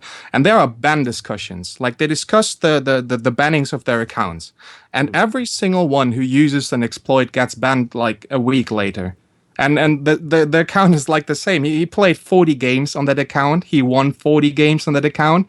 He's like in diamond elo with a higher MMR. He can't pay that account. Like, he can't sell that account. Why would someone buy an account that gets hacked banned 3 days later? No one would do that. Well, yeah, you say that though, but here's the thing: because Riot are being slow on the bans, I know this. I know guys who work in groups that make these types of software, and it's weird because it's starting to come into Counter-Strike now. Actually, account leveling and account selling.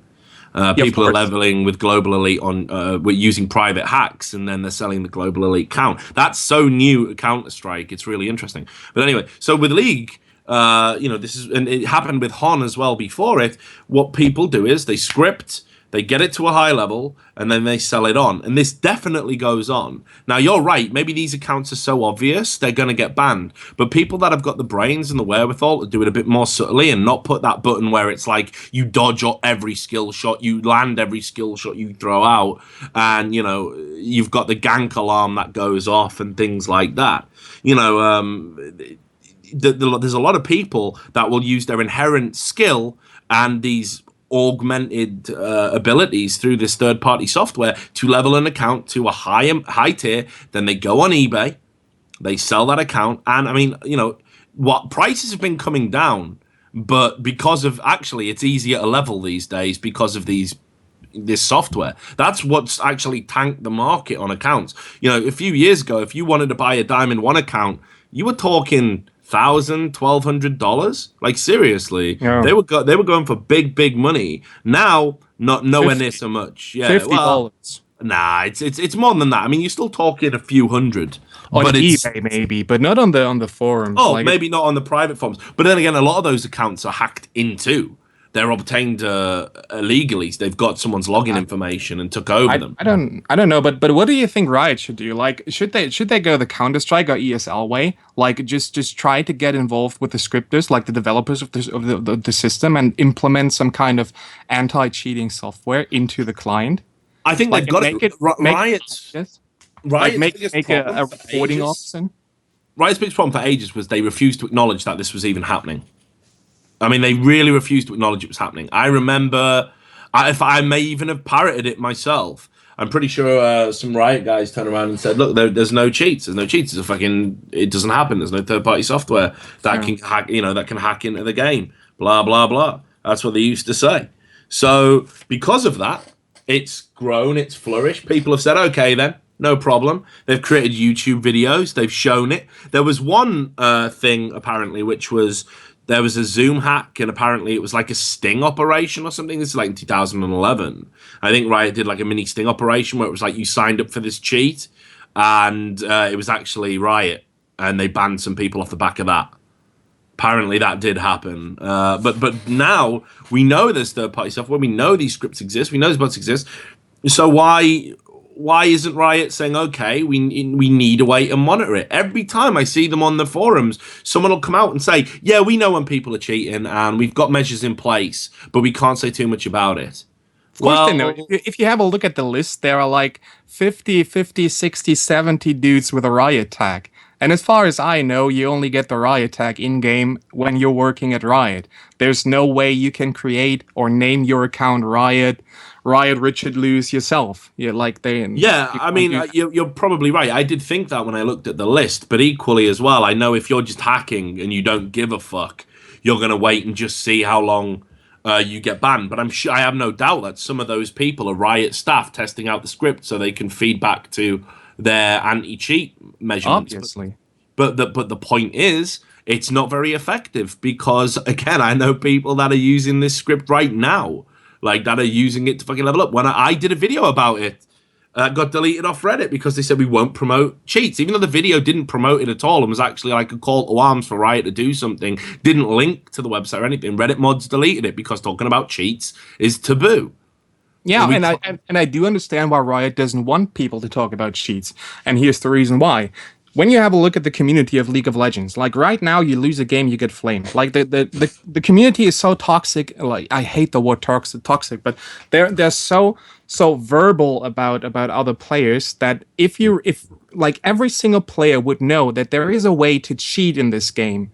You get outplayed in lane, the other guy's a cheater. You get ganked, the other guy's a cheater. You back off from a gank, that guy's a cheater. Like, do you really want that? I don't want that. Like, I have enough drama. So rewind. You're a Counter-Strike player. What do you think when someone runs around a corner and pre-fires you even though you've made no noise? I'm playing Counter-Strike for 10 years. Of course I think that. I know that there are cheats. And I know when I play matchmaking with a guy who got 20 competitive wins and he's in my class, I do know that every headshot is suspicious. I do know that. And in Counter-Strike, there's like this option. You can right-click the name, you can click report, and there's the option for 3 cheats, like various cheats, wallhack, aimbot. Do we really want that in League of Legends? I don't want that. I don't want a reporting feature for hacking. Seriously. But that okay, was just okay. So destroyed here's it. my question to you, Carl. What if they are hacking though? When they are hacking, there should be like in Dota. In Dota, there was this way. Like there was this Dota had no matchmaking and shit like that. There was this site called Dota League, and Dota League had several guys from the community. Like back then, I don't know if it was Elo, but you had like a amount of points you could earn, and they got like players with a high points, and they got them into their staff, and they had to rewatch replays and like judge for themselves. So they had like 1,000 players like watching replays and judging if someone was cheating or not. Why does Riot why is Riot not doing that? Like there's got to be a way. Well, Without implementing the feature to report someone for hacking, because I think that would destroy the community even more. The main reason that Riot haven't been able to get a handle on the scripting issue and the hacking issue and all this other shit is because they've got too many fucking players and they had no infrastructure for it. Because all Riot cared about was being successful. They wanted to survive, they wanted to thrive, and then when they got to that point, they were like, holy shit, we gone done thrive too much. So now what do we do? That was their problem. So because of that, there's so many things that have had to fall by the fucking wayside and never be addressed. And one of those is the cheating issue.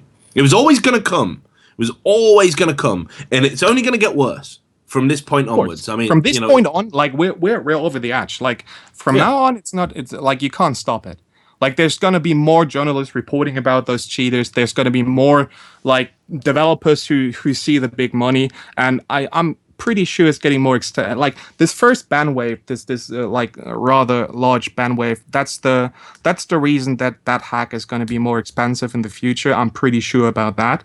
And once it's more expensive, like there's going to be more players who think it's safe, so more players going to buy it, and like you can't stop it. But I don't think that Riot should go front row with this, like making it public and saying, okay, they are cheats, guys. Don't use them. They are bad. They do everything for you. When you play with them, you're going to be diamond in no way. And that's all they hear. They hear there's something that makes you like go diamond in no time or go to higher elo in no time. So what the fuck, like those $10 a month, I'm gonna just do it. But but this is what I mean though. This is the fundamental problem with the game. When the climb is everything, I will play. Look, people who watch my stream know, right, that I've got an account that I don't stream on, and I don't even play on it that often. And yet, for the purposes of streaming, I put myself through Gold Nova hell in Counter-Strike. Yeah, you're Dick Smasher. Yeah, and exactly. I'm Hurricane Dick Smasher at the moment. That is my in-game name. And, you know, I have fun with it. I play with it. I know that when I want to fucking go Terry Tryhard, I can step up and carry a game in that class, you know, and have done. You know, it's not an issue.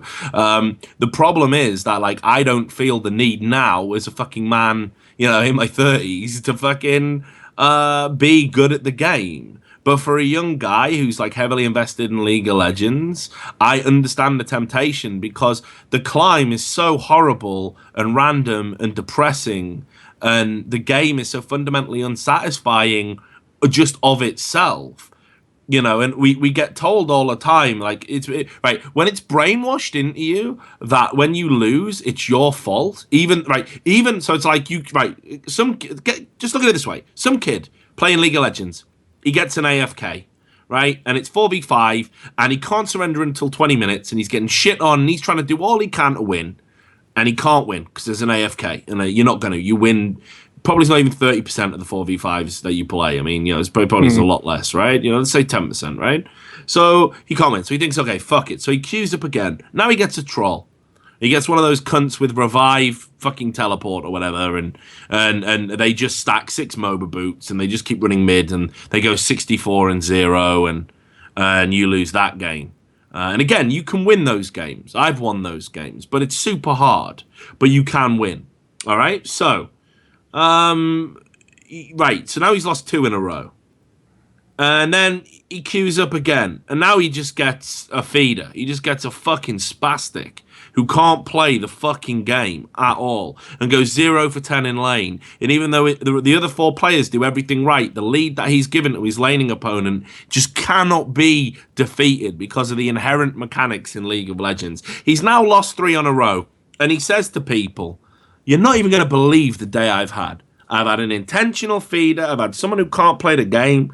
I've had an AFK. I've lost 3 in a row. I'm now on 0 LP. I might get fucking demoted. I'm really fucking pissed off." And what do everyone in the League of Legends community say? "It's your fault, dude. You didn't carry hard enough." We all get those things. It's all about the grind. You find your true level when you play 1,000 games and shit like this. And it's like, if you're that's not going to go into a kid's brain and be processed. They're going to be like, what? This is the game? This is the game? Because people say that if you're good enough, you'll climb. And it's totally true. It is true. This notion of Elo Hell, there's a tiny element of truth in it. But for the most part, it's bullshit. You'll find your true level. But to find your true level, you've got to have a big enough sample size for it to average out. And if you just get stuck in that one little bit of the sample size and it's shit and it's miserable and you're having no fun and everyone's saying, well, you didn't carry hard enough, mate, it's all your fault, when it actually isn't your fault at all, guess what those kids go out there and do? They take matters into their own hands and they download some fucking cheats. Yeah, but the more people know about those cheats, the more people are going to download them. And the more people who know that they can make money with them, the more developers are going to come into the League of Legends scene and make those kind of programs. Respectfully, Carl, I love you a bit, but I think you're wrong, and I'm going to tell you why. Because all you need to do, right, everybody knows cheats exist for games. Gaming and cheating goes in hand before the fucking internet. We all had a fucking Game Genie on the Nintendo. You know, when we were all playing fucking, Mike Tyson's Punch-Out or whatever the fuck, and we couldn't figure out how to beat, I don't know, kind of Mike Tyson at the end, right? Like, fuck it, I'll Game Genie this shit. I'll get a code. In fact, back when I used to play on my Spectrum 48K, which had a plug-in cassette player to load the games, we had things called pokes. They were called pokes. And what it was it was a line of basic code that you played off a separate cassette while you played the game, and it poked into the game, and it changed it in a fundamental way for you on a code level so you could win the game. Cheating and gaming is synonymous. So if you are involved in gaming on any level, all you got to do is hit Google League of Legends cheats and you'll find the sites. Type it in for yourself. It's not some big clandestine mystery anymore. You don't need to be on a private hacking forum because it's business. And you know that because you said that at the start of the call. So it's business and they want your business. They advertise their business and they try and entice you in with those promises that you were just talking about. For $10, I'll get you into Diamond. If I was an Elo booster, I'd be worried. Because bots are going to drive me out of business. Fact. That's the way that the industry's going. So for as long as fucking gaming has existed, cheats have existed. So no, and that's just the reality. Kids are going to find it. So the only way you defeat the problem is by talking about it, making it public, and everybody turns around and goes, fuck it, we got to fix this problem. We have got to fix this problem. Because oh my god, do you really think that Riot has no other way? Like, the amount of money Riot has, they could just make a fucking anti-cheating software and, like, they get rid of it in one clutch. Like, seriously. Money, they don't have staff and they don't have time and they prioritize things. Are you fucking shitting me? Like, they got the money. Like, they have, like... They got the money, yeah, I'm saying that. But they don't have staff and they don't have time and they prioritize other things. That's what I'm saying. They prioritize other things. It's never going to be a big issue. Right, what do they fix? Let's look at their attitude towards bugs. If it ain't on the front page of Reddit, motherfucker, it ain't getting fixed. You know that. I know that. Yeah. Right. So what is that? Why do they fix the shit that's on the front page of Reddit? Why do they implement the quick fixes when it gets on the front page of Reddit? Why is it when it's Riot Please? If it's something that they can just do, like a missed word or, a different color on this, why is it they do it? They do it because it's an easy, quick win for the community, and obviously the community felt fucking strongly about it, or it wouldn't be on the front page of Reddit. If cheats and scripters and botters and people who are ruining the competitive integrity of the experience that is core to League of Legends were getting on the front page of Reddit every day, just lost my promos because I played against an obvious scripter, video inside, I've accessed this private hacking forum, here is a list of pro players that are using scripts right now, check it out, here's the IPs. If this was the sort of shit that was getting onto the front page of Reddit, how long do you think Riot would twiddle their thumbs and say, well, we've got our methods?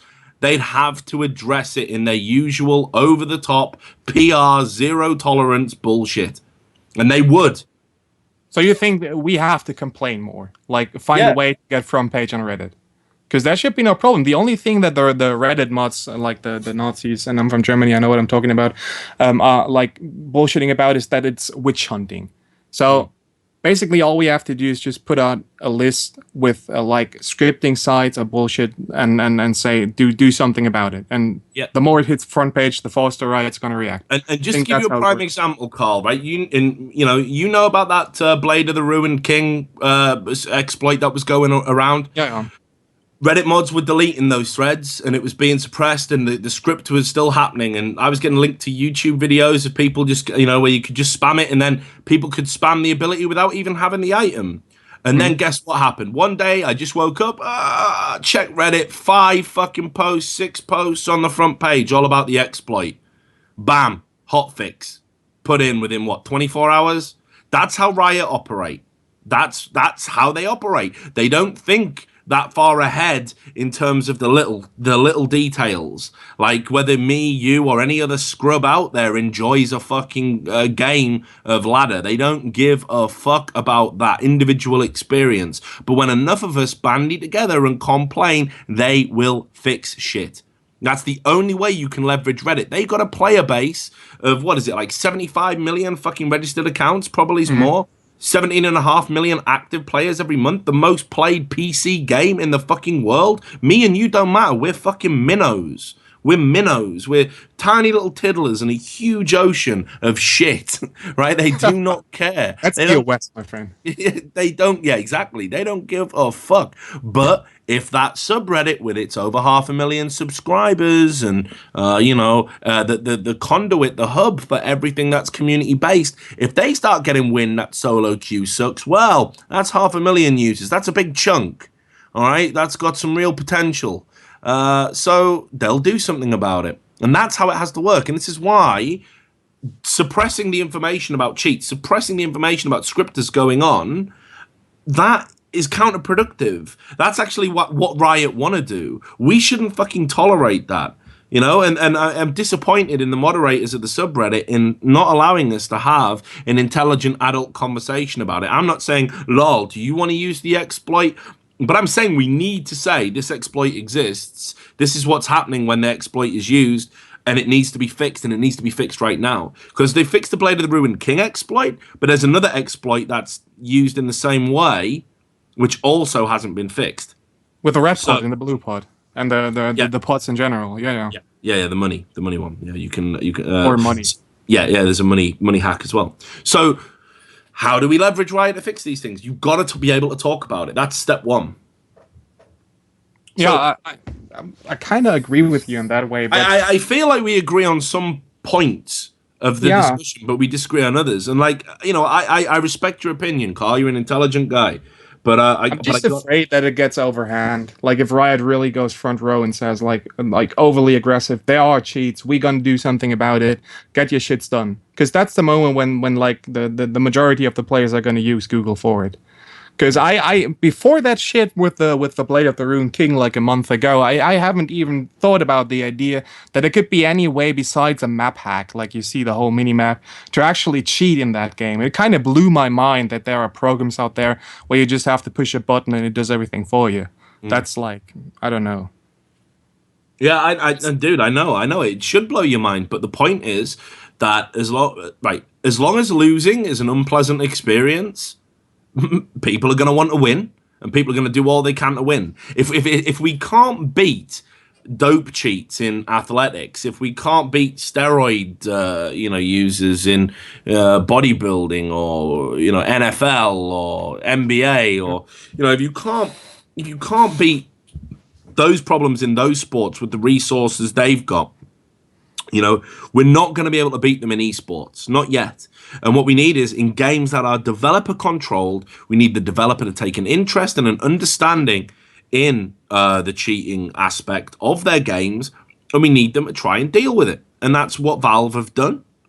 And it's worked. I mean, VAC isn't great, right? It's far from great. It's bullshit. It's far from great. But do you know what? it's better than the fucking alternative. And like right now, we've got a situation where because CS:GO doesn't really have a de facto incredible third party like a piece of anti-cheat software, we're having online qualifiers played where it's like, Sammy Shitter and 4 friends are beating like the best teams and getting to go to tournaments or being put in the frame to do so, and we're relying on demo evidence again. There are 500 million third application softwares for anti-cheat in Counter-Strike, isn't it? Like ESL Wire, like this whole ESER bullshit. Back then, it was like 10 years ago, was cheating death. Like it all failed. Like the harder you try, the better the developers get. Like it's just the way it is. And the more developers know about the fact that you can actually make money off of that game, the more people are going to come into a community. But this is the thing. So this is where you are right, Carl. You're absolutely right on this. And that is like, if your first experience playing Counter-Strike was to go onto a fucking game of matchmaking and you saw some fucker with a speed hack and an aimbot just doing the fucking 360 windmill headshots, fucking, bomb has been planted 5 seconds after you spawn, like, what the fuck is going on? Right? You'd be like, you know what? This game's shit. Fuck this. I'm not playing this game. This is fucking retarded. This is so much a waste of my time. And same if you went in, I don't know, League of Legends and there was some really obvious shit, like, no matter how many skill shots I throw at this dude, he always fucking dodges them. This is bullshit. This is ridiculous. Yeah, but how many times have you seen that yet? Like, I haven't seen that.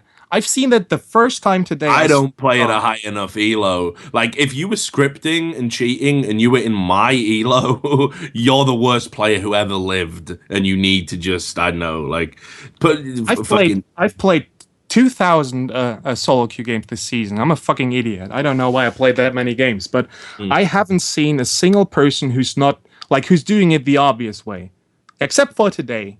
Like that, the gold hack, as you said, that's fucking obvious. Like you go with Dorans into pots and lane, that's fucking obvious. Everyone will notice. But besides that, I haven't realized someone cheating yet. I haven't seen it. And what level did you say you were? Masters. Yeah. So you're a Masters player. I don't call myself a Masters player. I call myself a fucking idiot in the US. Right. Okay. But if you're playing at that level, right, you're not going to see the cheaters. Frankly, you wouldn't see them because they exist between Diamond 5 and Diamond 1. Yeah, I've played there. I got smurfed there, but I don't know. I haven't seen it so far. Like, don't you think that the community, if it really was that big of a problem, like if really like so many people were scripting right now that we'd know about it. Like I haven't known about it. Like the last month was the first time I heard about the software. Last month, and I'm playing the game for 3 years.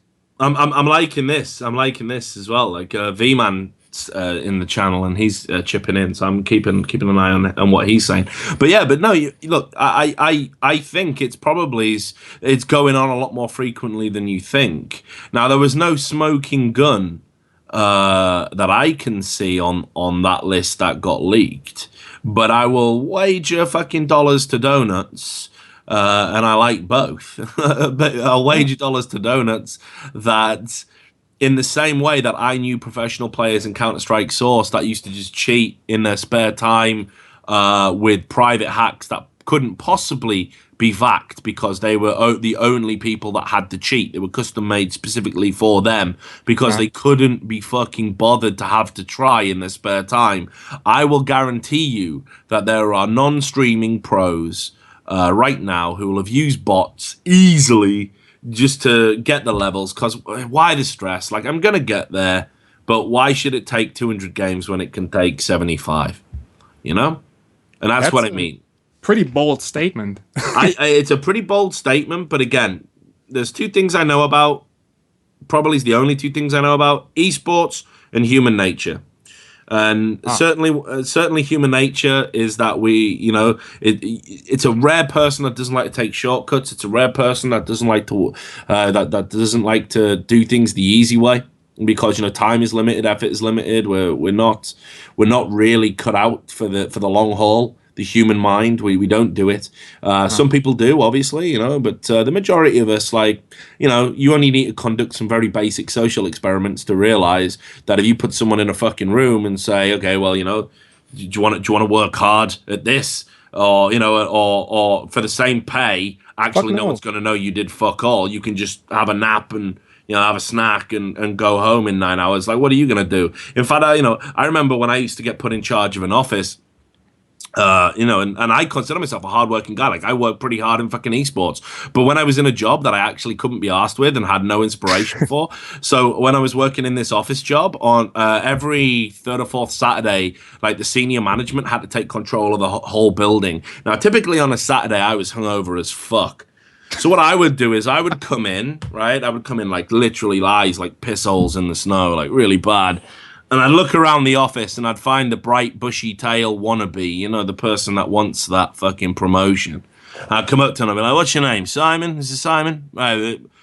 Smith? You're Simon. Fuck it. I'm calling you Simon. Right, Simon, you're in charge, mate. This is a development opportunity, yeah? Here's the manager phone. If anything goes wrong, you're going to deal with it. You've got to keep these numbers on the board between these things here. You're managing this team and this team over here. There's a team through in the next room that are dealing with that, but they're only dealing with overflow on the calls. You're in charge. Do me fucking proud, yeah? Love you, Simon. Okay. Of course, his real name was something else, but whatever. So shake his hand, and then I go and lock myself in the medical room, and I just sleep the shift. I just sleep until the afternoon. I'd come out when my hangover had fucking subsided. I'd go back to Simon going, you've done great work here. Let's have a 1 hour debrief back into a fucking room with him saying, well, you've done this. I'm looking at the numbers on the report. You've done really, really well, Simon. Excellent work, brother. Next time the promotions come up for this particular role, I'm going to mention you. Now, I don't consider myself a fucking lazy person, but fuck putting up with that shit on a fucking Saturday with a fucking hangover. And that's how people are. So if that's human fucking nature, right? And that's coming from me, someone who despises human nature. Let me tell you, the average guy on fucking League of Legends, do you want to play 1,000 games to get to Diamond? Do you want to deal with the retards, the idiots, the trolls, the flamers, the feeders, the DCs? Or do you want to like make that just a little bit easier and use a fucking script? I understand you, and that kind of speaks to my argument, to be honest. Like, the more people know about it, the more people are going to use it, because people are lazy. That's just the way it is. Like, I probably wouldn't have played 2,000 games if I knew that I could just push the button and get there in 30. Like, there's just no way. And there were, like, horrible games under those 2,000, like, as you can imagine. Like, some real disgusting shit. I don't know. I do think that Riot has they have the money to do something about it, and they're just not doing it right now. I fully agree with you on that. They got some spare money to implement some kind of super awesome anti-cheat system that catches them like in between 2 minutes. And I hope they implement it, dude, because anyone who thinks I'm sympathetic to the cheaters, I'm seeing people in the chat saying you should do commercials for the hacks. Look, the reality is hacks aren't no, I'm not thinking that. Yeah, no, I know you ain't, but they might be. You got to understand, this is an intelligent conversation. Not everyone out there in cyberspace is as intelligent as you and me. So let's just quash this right now, and that is that I made sure Riot got the fucking list. I hope they fucking ban, punish, penalize everyone on that list. I hope they cross-reference all the IPs, and I hope they fucking fist these guys into fucking oblivion. Because, I'm shit at the game, but I'm not on that fucking list. At times I'd come this close, but I won't do it. I'm going even one step beyond. I'm saying, like, since no one mentions dicks before, I'm gonna say, like, oh, cheaters got small dicks. Like, I'm going full back 16 years of age. Like, it's just a fact. Like, it's all about e-penises out there. I just want to say as well, I am VAC banned in CSS, and I don't have a small penis, but I was just doing that for experimental and research purposes as a journalist, obviously. Because Source sucked, to be honest. Like, I'm sure that's okay. It's good to know you can cheat in Source and still have a big swinging dick anyway. That's totally. You can subscribe to QtPie and still hack on Source. That's cool. Thank you. So look, man, we've definitely rabbited on long enough. I think this was an interesting fucking debate. The numbers shot up, Carl. You must have some fans. We like pretty much doubled during the course of this conversation. No, it's because it's about cheating. People want to know how to get them. Well, look, here's the thing. I'm never going to tell anyone where to get them, but unfortunately, Google will. So it seems a bit. Yeah. It seems ridiculous that we're still accepting. We've talked about Bot of Legends. I mean, if you Google that, when it got hacked and the list got leaked, it was redirecting to League Sharp, which is apparently the script that a lot of the scripts that a lot of top people like to use because it's less obvious and more discreet. But anyway, yeah, there you go.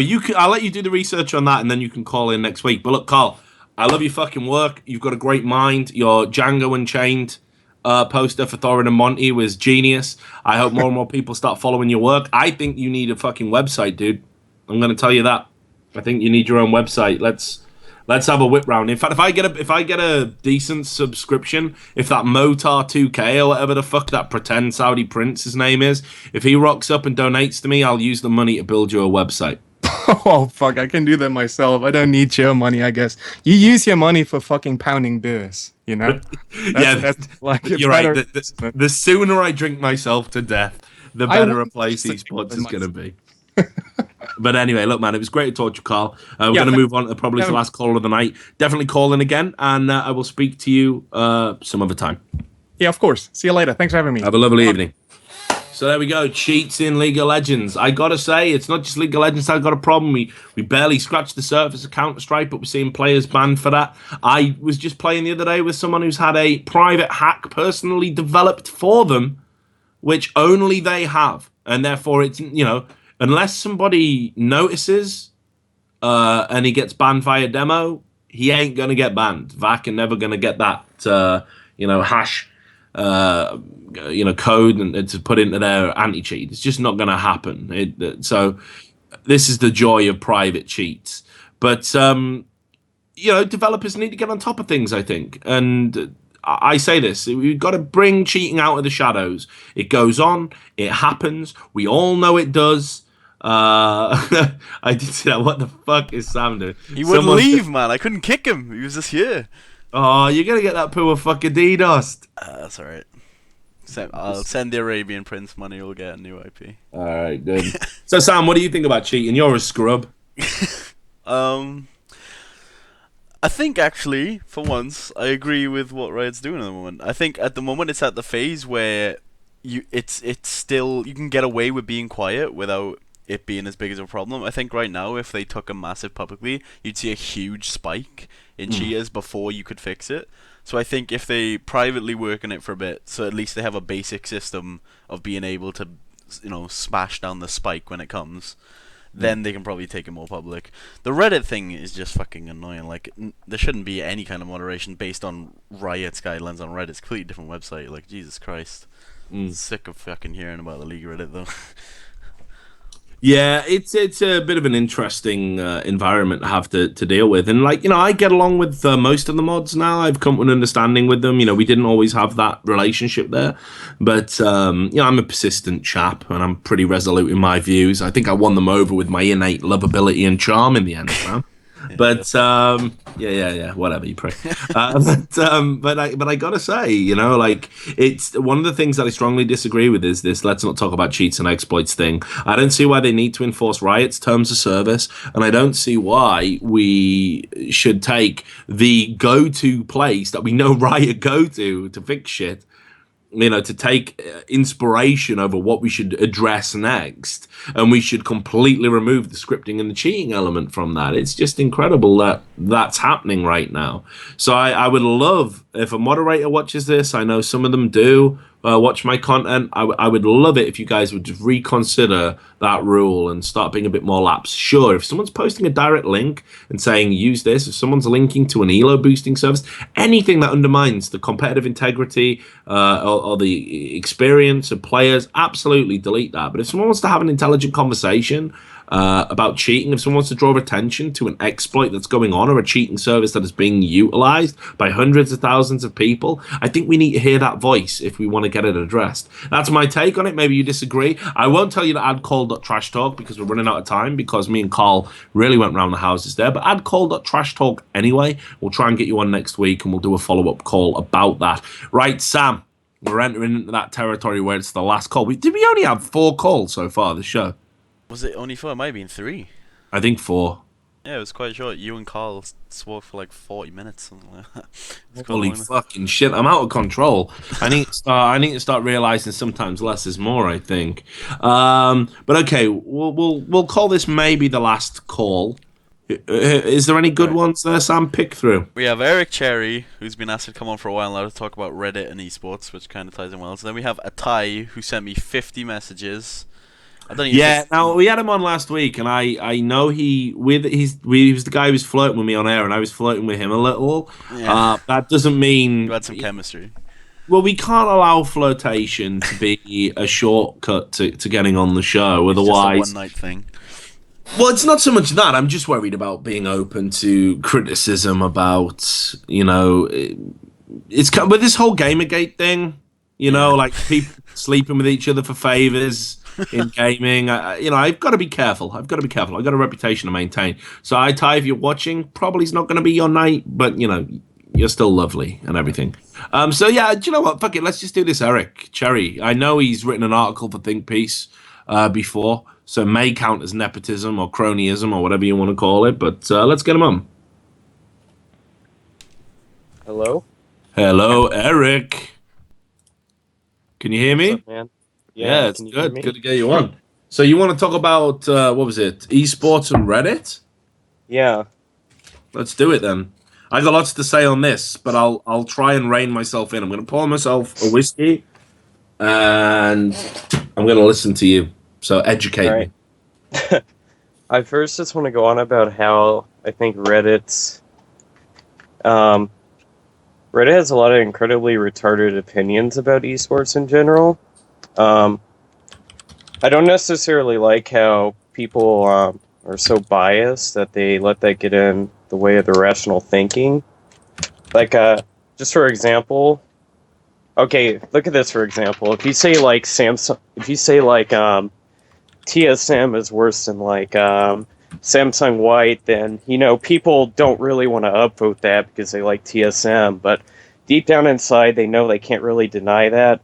But if you try and say something like, Starhorn's better than TSM, for example, then people will just like downvote the fuck out of you and say, no, that's definitely not true at all. TSM can totally beat them. They're 10 times better, Yeah. But it sounds to me like you're trying to talk about Reddit as if it's one entity. That's problematic in itself, Eric. How so? Because it's multiple people. You could post that same thread at a different time of day, and people would go your way. Like I found that. Like sometimes I'll post something and it will just be obtuse as fuck, like because I am, right? It'll be vintage Richard Lewis, and it'll be the right time of day when the people who like Richard Lewis will be there. And they'll be like, hey, it's Richard Lewis being a prick, but he's our prick, so it's okay. And they'll be like upvotes and nice comments. And then what happens is the neutrals enter the thread, and they're like, oh, everyone seems to like this guy. I don't know who the fuck he is. He's some old fat dude who just talks on shows, but okay, well, he's whatever. Everyone else is saying this thing. I'll type the same. Lol, Richard Lewis, great, man. 1,000 upvotes. Well done, Richard Lewis. I upload the same thing to Reddit. 2 hours later, none of my homeboys that like me are around, and I get a bunch of fucking random pricks who downvote it. It hits 0.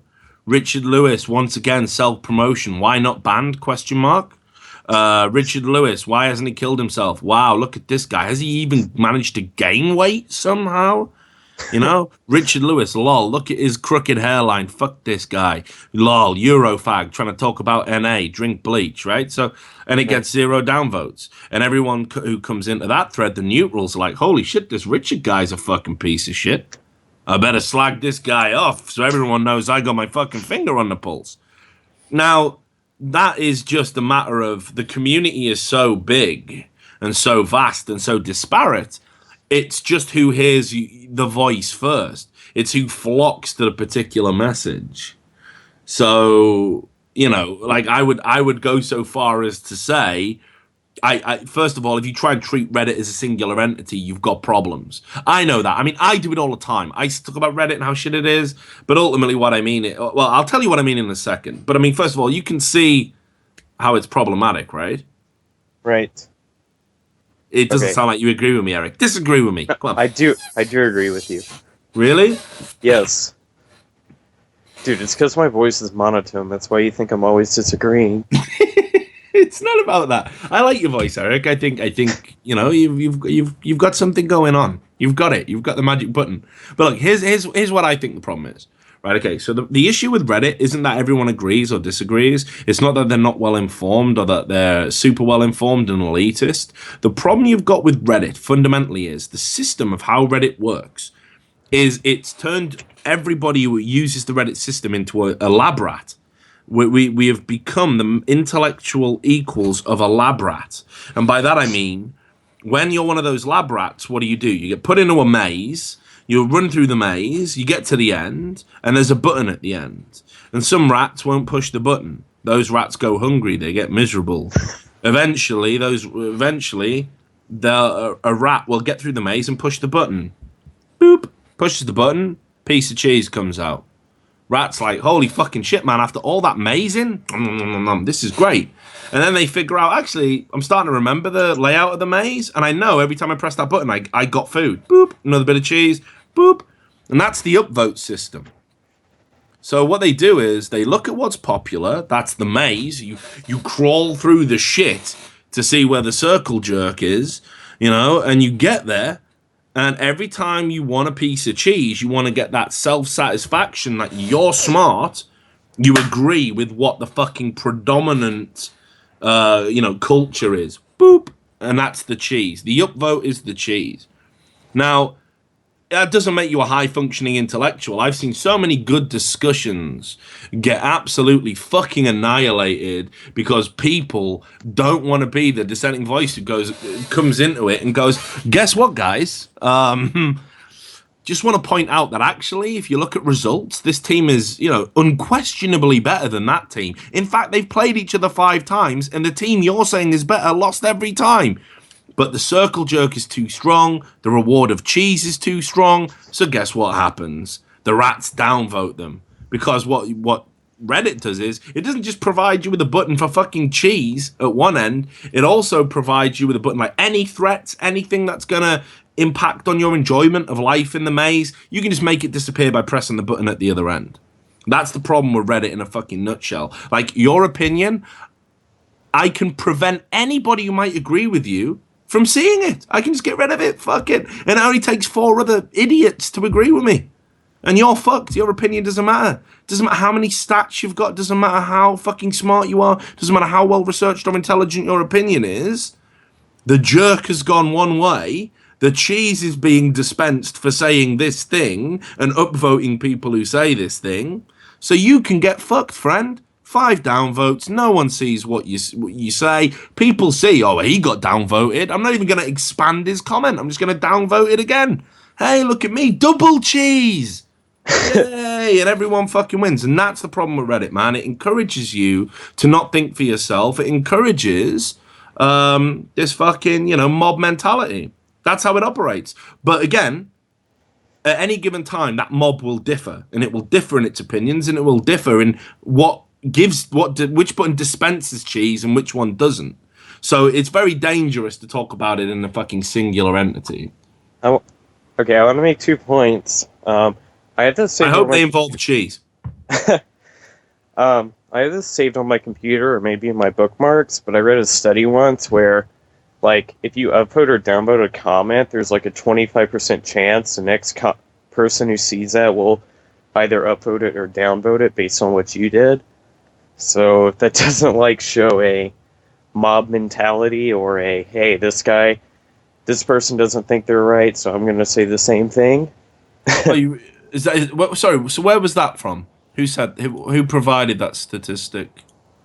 I'll find it while I'm talking to you about my next point, but okay, go for it. The whole reason I even wanted to talk about this was because so a week or 2 ago there was a thread about Worlds, and I made a point. I said, if SKTK would have gone instead of Shield, they would have done way better, because all the people they would have had to have faced were people they've won games against before, like OMG, Cloud9. They destroyed them at All-Stars.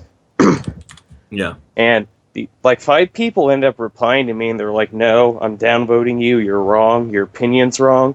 You spent 20 minutes coming up with all these statistics, but I don't respect you enough to come up with a coherent argument back. It's just wrong.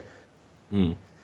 And I'm just like thinking to myself, like, seriously, don't go into the science field or something like that. Like, if your mentality is that because you don't agree with something, it's wrong, then like that's such horrible logic.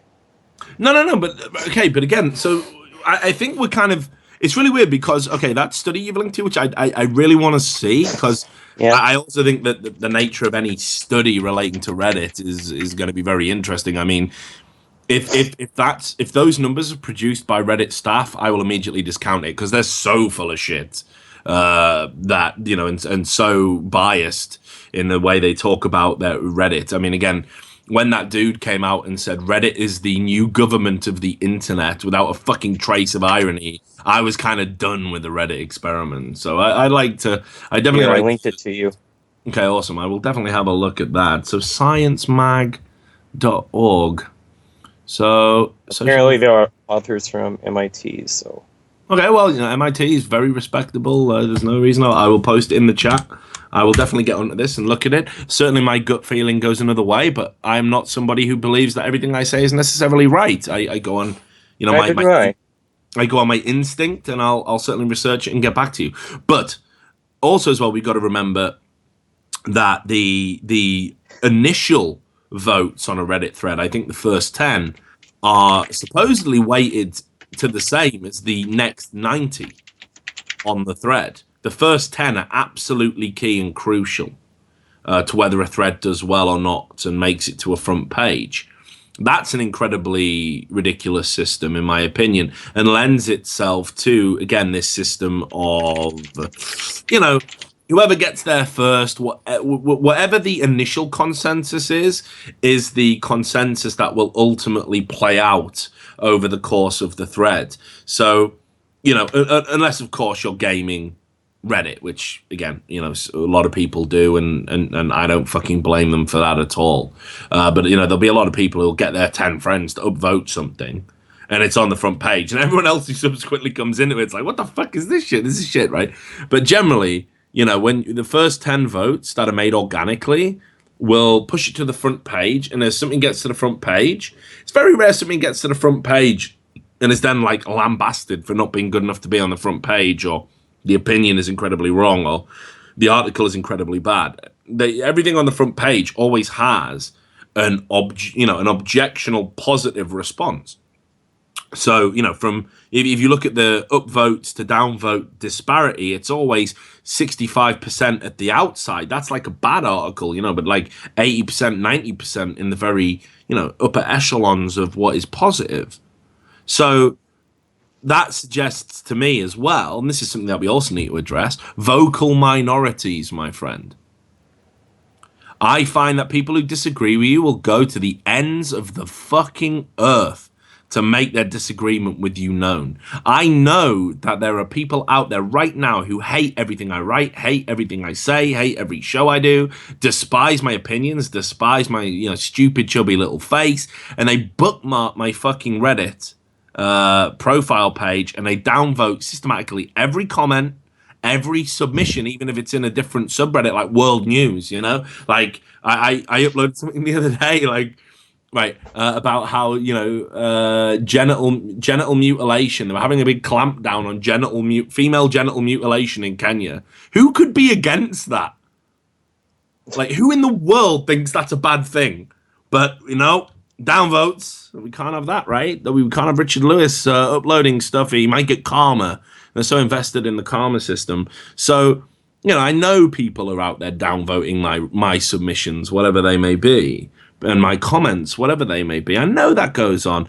Some of my most downvoted comments are really innocuous, like replying to someone who goes, "Oh, I love First Blood." This happened just the other day. I love First Blood. And I was like, "Oh, thanks a lot, man. Means a lot. See you on Wednesday."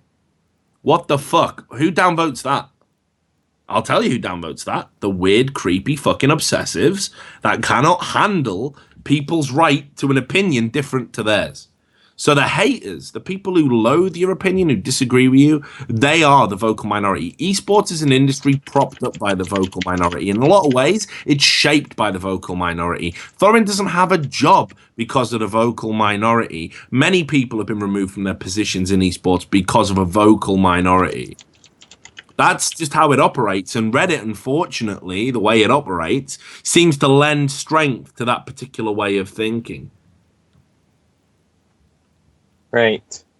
I want to bring this up real quick. People are saying I'm like salty, even though I have like 29k karma. So it's like someone That's would what have you're to doing. down.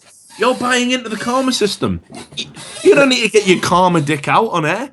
No, it's like Fuck no, those it's like people. someone would have to downvote me like 20,000 times for me to even notice. So I'm not really salty. I lost 5 karma or something. Look, fuck those people. Anyone who cares about karma obviously has some sort of inherent issues that they need to address. But you know what? But what I'm saying is, dude, like, I mean, do you like? Do you see what I'm saying? Like, it seems to me like you don't necessarily agree with the idea that like Reddit is just a conduit for fucking mob mentality. That's exactly how it feels, and it feels like we agree on that part. Like, the only thing I'm saying is the mob can go either way depending on the time of day. You seem to think that Reddit is a singular entity, are retards. You're looking at chat right now. I'm not looking at chat, but You are. You've tilted, Eric. You're on tilt right now. you How put much me on cheese do tilt. you get for 29k karma on you?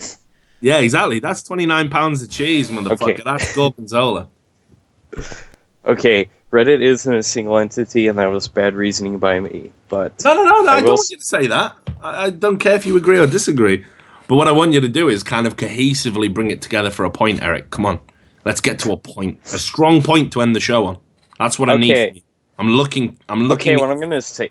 Okay, what I'll say is, while Reddit isn't a single entity, it seems like Reddit sort of comes together into a single entity when a small number of people seem to agree on something. Yeah, but that's in line with what I'm saying. Like, it's just what they agree on is going to vary, like, at the time of day. Like, okay, so here's the thing. Tomorrow, Eric, right, here's what's going to happen.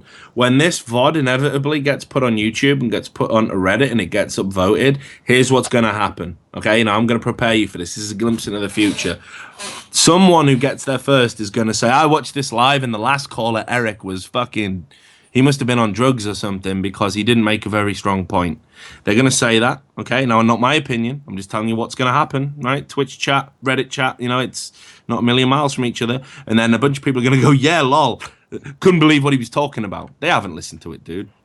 They haven't listened to what you said. They haven't listened to this discussion. They probably haven't even listened to the show. But, you know, that we're going to be on the front page. And a bunch of people are going to be there. And you may even feel compelled to post and be, yeah, I was the last call. You know, it was late. Richard was drunk and babbling. I felt really intimidated. Twitch chat got on my back. And I probably didn't give a good account of myself. And then you're going to come back in 30 minutes. You're going to have about -10 on your comment. It's going to have disappeared. No one's going to give a fuck. And everyone's just going to be talking about what a clusterfuck the last call was. Fact. I'm telling you. That's how it's going to work, dude. Now, if it went another way... and we uploaded the fucking call at a different time, and we managed to get a bunch of people there saying, oh, Richard and Eric had a really good conversation about the nature of Reddit right at the end. And you posted going, yeah, real happy to have brought something to the discussion, and a bunch of our mods and all of that shit, right, from this channel get there first. We can probably subvert it to be something else. Like, people won't say that stuff because they'll come into the thread and they'll be like, well, I ain't going to listen to the show. I'm definitely not going to listen to 2 hours of Richard Lewis talking. No way. So I'm just going to agree with this. And you'll have +10 in your comment saying happy to contribute.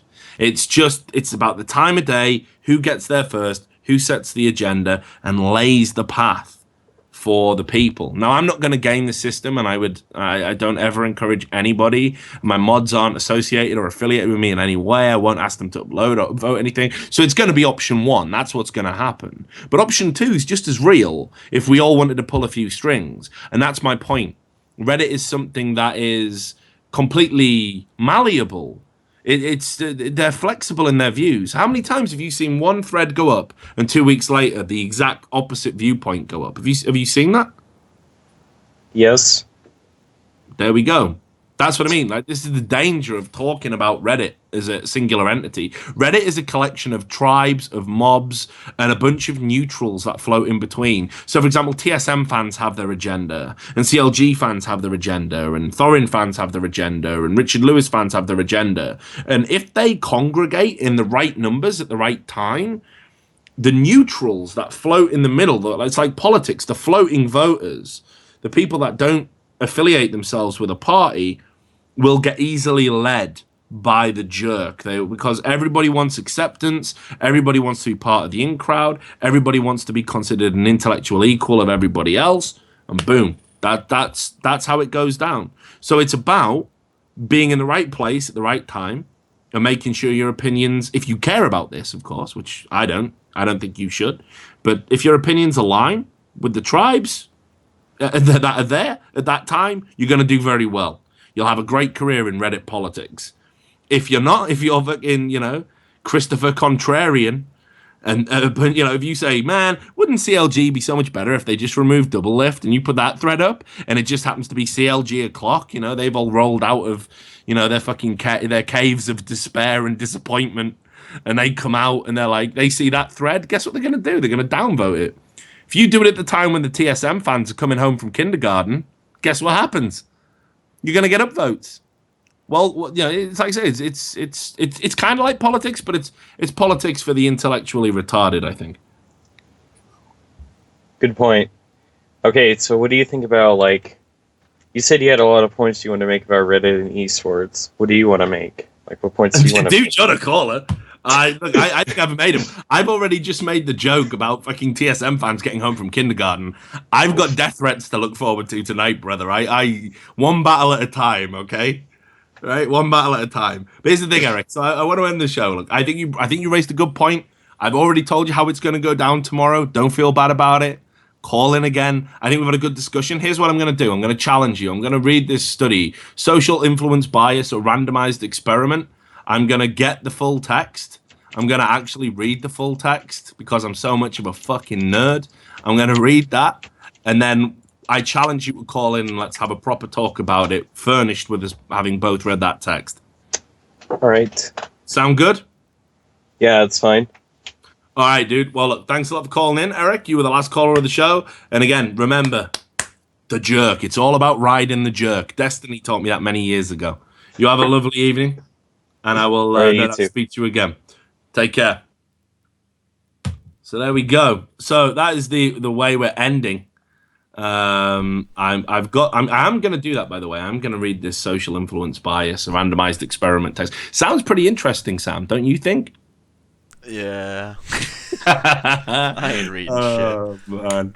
Oh, fuck it. When a Welsh person is challenged to read something academic, right? Anything I have to register to download the full text, I'm not reading. Come on.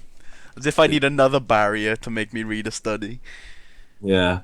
Now, I is this where no, I'm not even going to do it. I always say, like, I understand that some TSM fans are, of course, over the age of 4. But I'm just not going to do that. So fuck it. It's all in good humor. I'm a TSM fan, actually. And me, actually. I have a TSM jacket. I mean, it's getting harder and harder now. I think it is getting harder. But, my boy Bjergsen is a legend. And obviously Dyrus, the daddy of them all, Big Marcus. But, I missed the odd one. So anyway, that's neither here nor there. So maybe I need to get to kindergarten as well. But Sam, it was an interesting show, wasn't it? Yeah, it was quite a long, drawn-out show this time. Everyone had a really long time to speak. Did you notice I didn't go for a piss break? Yeah, you were going to, and then you just went nuts with dentist. Yeah, the thing was, no, but it's also, I think at my age, it's good, like, to work on bladder control. You never know when you're going to need it. So it's a true story. What was the high point for you, Sam? The high point, probably the cheesy boys when the chat exploded with tilt. That was a pretty good point for me. That was pretty funny. I thought Eric had a tough time. I could tell Eric was one of those callers where it's like he got rabbit in the headlight syndrome. Yeah. He's a very articulate writer, but I think he struggled a little bit. People realize that when you step into this arena and you're dealing with an intellectual heavyweight like me, it's real tough. You know, it's real tough. But I enjoyed it, Sam. This was a good show, actually. I was a little bit coming into it like, Yeah. As always, I think it's been good therapy for me. I think it was good for the callers. I think it was good for the audience. Hey, I think we might even have peaked at like 2,200 viewers, which might be the most ever live for a Trash Talk. Yeah, we had good viewership today, and I look forward to doing this show every week now as well. It's fun. I'm glad, exactly, Sam. And we need you in there. I mean, I can't offer you the same things that the porn blog can, but or maybe I can. Right? I'll take drinks at DreamHack instead. Well, you know, it depends what's in those drinks. So, yeah, we need to steer away from that in this climate. No, we did. But no, it's been good. I've enjoyed it. So all that remains to be said is I want to thank all the callers that called in and made their points. I want to thank all of the people who didn't get through, including iTai, who loves me to bits. I want to thank the viewers. All the people that typed abuse in chat, thank you very much. I definitely want to thank Eric right at the end, star of the show. I want to thank you, Sam. You did all right, man. Thank you. You're getting better. I'm getting better. Come on, I was top of my game since the start. No, you really have got good, man. You did the little shit banter thing with the clown, which was so meta because it is in itself shit banter. Yeah, that was that was original as well. I made that. I was pretty proud. I wouldn't boast about that. I want to thank Odie for sitting in the chat. Obviously, my man VMan7. Check out his stream when he's streaming. He's fucking awesome. We'll be around for First Blood tomorrow, 10 o'clock.